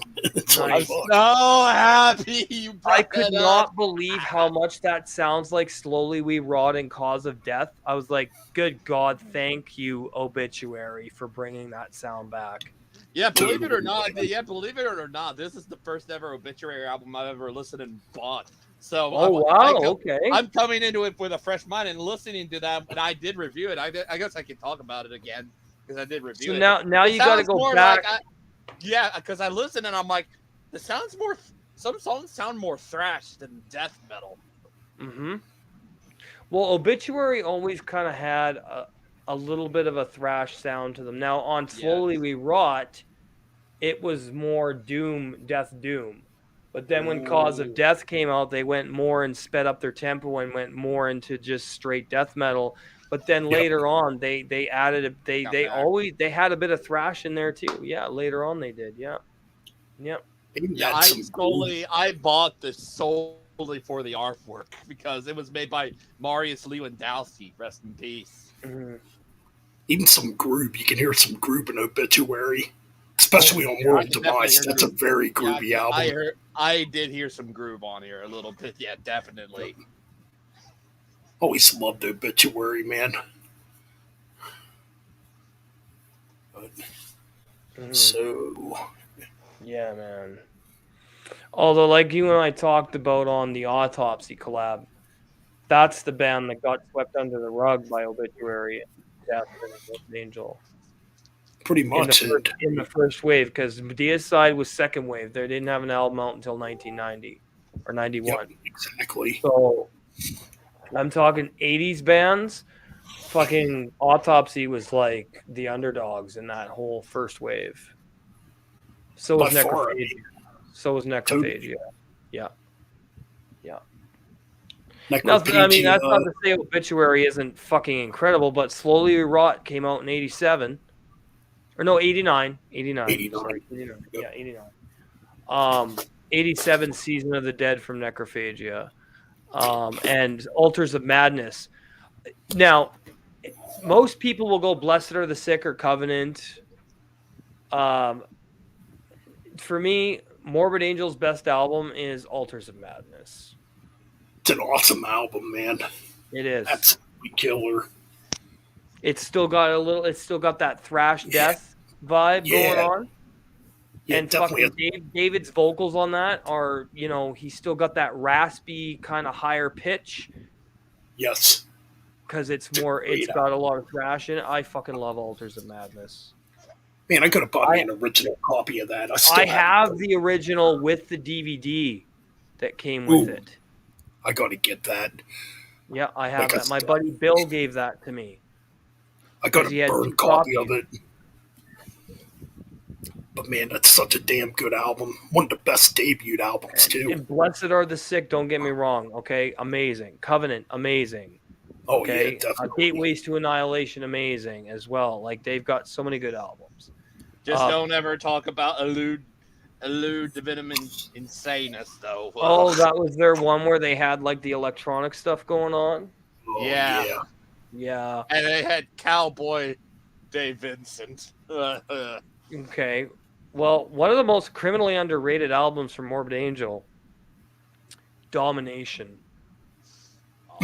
Yes. That's a good album. I don't know why that album gets so much hate. Right? Well, I know. That's one of their best, in my opinion. I love that record. That was the first album I ever bought from Morbid Angel, was Domination. Where the Slime Lives. Fucking killer track. Fuck, dude. And it's got such a fucking raw, gross production. Yep. Fucking love that album, dude. It's so crushing. Like, the guitar tone on that is just so thick and crushing. Like, good God, man. If you don't love Domination, how can you... I don't know. Whatever. I don't get it either. It's a damn good album. It is a good album. Totally. Also, fucking Heretic. Really good comeback record for them, too, in my opinion. Oh, yes. Love that record. It's a pretty good one, too. Yeah. Yeah, the last two I didn't really care for. Well, especially that fucking train wreck they came out with in 2011. What a horrible album. Oh, the experimental album, yeah. Illumi, whatever the fuck it's called. The one Ryan just mentioned, yeah. Elude Divinum Insanus. Yeah. Or Aluminum Anus, pretty much. Aluminum Anus? We're not talking about Will Ramos here from Lorna Shore. That's a joke. Aluminum Anus is what we call that Morbid Angel album. Okay. Well, Lorna Shore's worse than anything Morbid Angel ever put. Horrible. So. That's gotta be one of the bands I absolutely. That's gotta be one of the new bands I absolutely hate now. Frederick. Oh, Fred's here. Frederick. Right on, Fred. Hey, man. Thrasher be thrashed. Another good channel. What the hell are those dogs doing? I don't know, Ben. What are they doing? I don't know what they're doing. Being dogs, I guess. I just heard them running across the freaking hallway. I'm like, what the fuck? What kind of dogs do you have, Ben? Well, 3 Chihuahuas, a Cane Corso, and a German Shepherd. Yep. Oh. German Shepherds are amazing dogs, man. Oh, yeah. This German Shepherd's very intelligent. They are. Pit bulls are right up there too, man.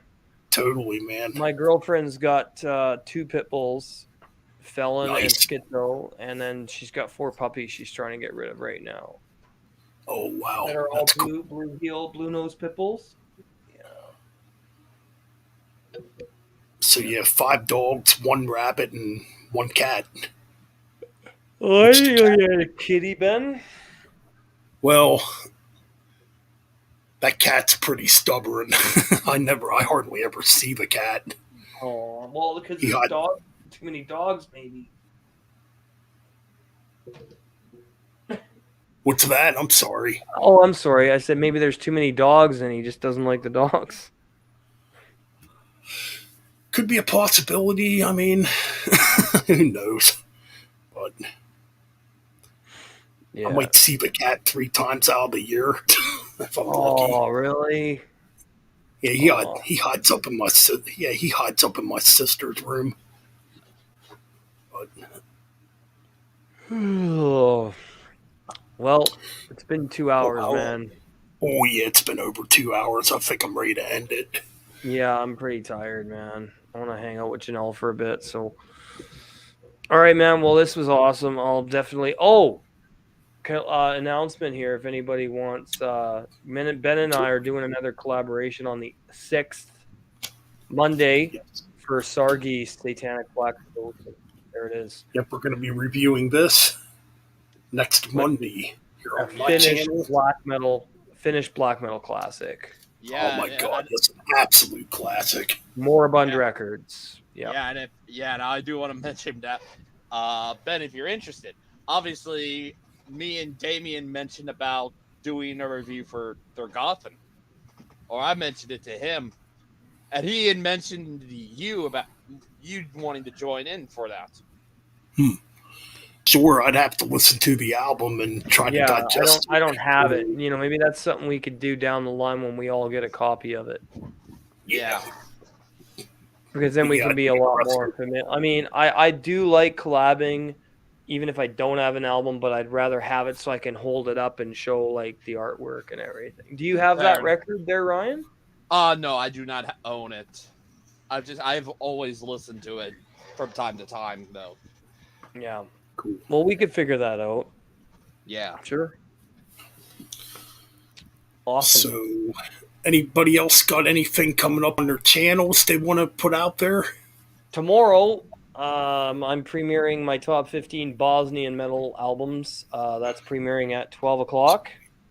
Nice. Top 15 Thursdays, and then Metal Album Warfares will be Friday. I still got to pick which albums I'm pitting head to head. So, and then Saturday, the Crypt Underground Metal Radio Show, members only chat requests or song requests in chat. So, guys, I know you guys will be there, which will be awesome. Always got killer tunes playing on there. Oh yeah. Yeah. That's what I got coming up this week still.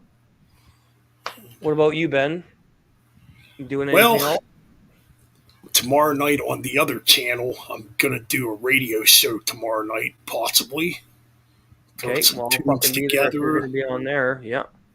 And as far as this channel goes, I'm going to try to get out another album review. I'm just debating on what I want to review. I'm like in between a couple albums here. Either I'm thinking about.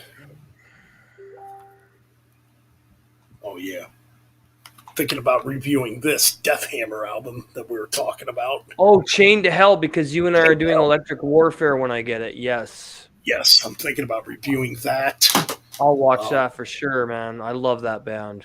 Thanks to you, by the way, got me into them. Oh man, Death Hammer absolutely ruled. Fucking rights they do. Thanks, Ross, Frederick. Black Rash. Oh, Frederick. What's up, Frederick? If I don't see you. All right. Take care, Janelle. Keep it brutal. Bye, Janelle. And we'll talk soon, honey. John, take care of everybody else who joined in tonight. Karen, Speed King. Thanks to everybody that joins into these streams, man. Thanks, everyone. Yep. And you know the drill. Go subscribe to Ryan's channel. Go subscribe to Music of Destruction's channel if you're not subscribed to it. Both my channels. Obviously, Damage Incorporated and Damaging Gaming. Oh, yeah, you have a game channel, too. That's right. That's right. He's got 2 YouTube channels. Yeah. So, definitely help him out. Get him some more subs. He needs it. Yeah.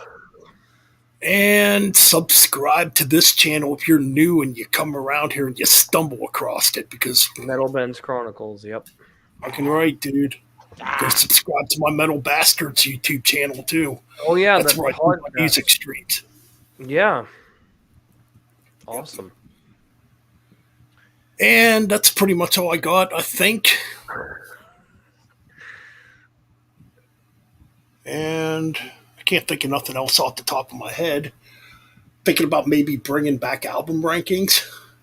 That'd be cool. You got so many fucking albums to rank, it'd be off the charts, man. See, I got all the Gravediggers, all the Axel Rudy Pells, all the Haunt CDs. Oh, jeez. Wow. Already did Megadeth.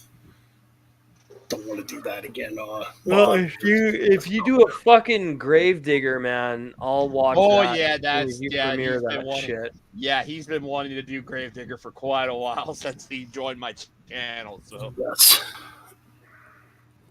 Thank you, John. I appreciate it, man. I like. Okay, the one time I like Night. the metal, the night boss thing. You are the missing link, or it's like a little bit of a It's payback. because of emotes, man. Fucking Nightbot. Yeah, Yeah, I the gotta missing watch link. Nightbot Goodbye. Yeah, Like how, it's like the weakest link. I kind of like that's kind of. I will say She's how do you obsessed with emotes. It's cool. She's a chick. That's what they do. Yeah, like it's how do you like how the hell do you send channel links to my or through Nightbot? Through Nightbot, excuse me. Channel links because Yeah. okay, I'll have to show you how that works. I gotta familiarize myself a bit with it more too. Peace, Okay. guys. I'll talk to y'all later. Oh, it just says missing link, like as in, hey, she's the missing link, but not an actual link. She wasn't trying to put a link in there. Oh, okay. You get what I mean? Yeah, you know what I mean. Yeah. Oh, Ryan Totally. left. Okay. Uh-oh. All right, guys, we're gonna end the stream. Thanks for joining in. Like I said, subscribe to all of our channels if Yes, you're not please. subscribed. Thank you. Help us out. Help the real metal channels Yeah. grow on here, man. Yeah. Because we need Anyways, it, man. We are underdogs. totally, All right. man. Thanks, All right, Metal brother, Ben, take for it having easy, me. man. No Thank problem, you. brother. It's always cool. Right on. Take care, guys. Guys, all right, take it easy, bro. See you too, man. Talk to you soon. Just finding my outro here, and all right, guys, we are out. Keep it metal and take fucking care and stay true. All right, I'm out.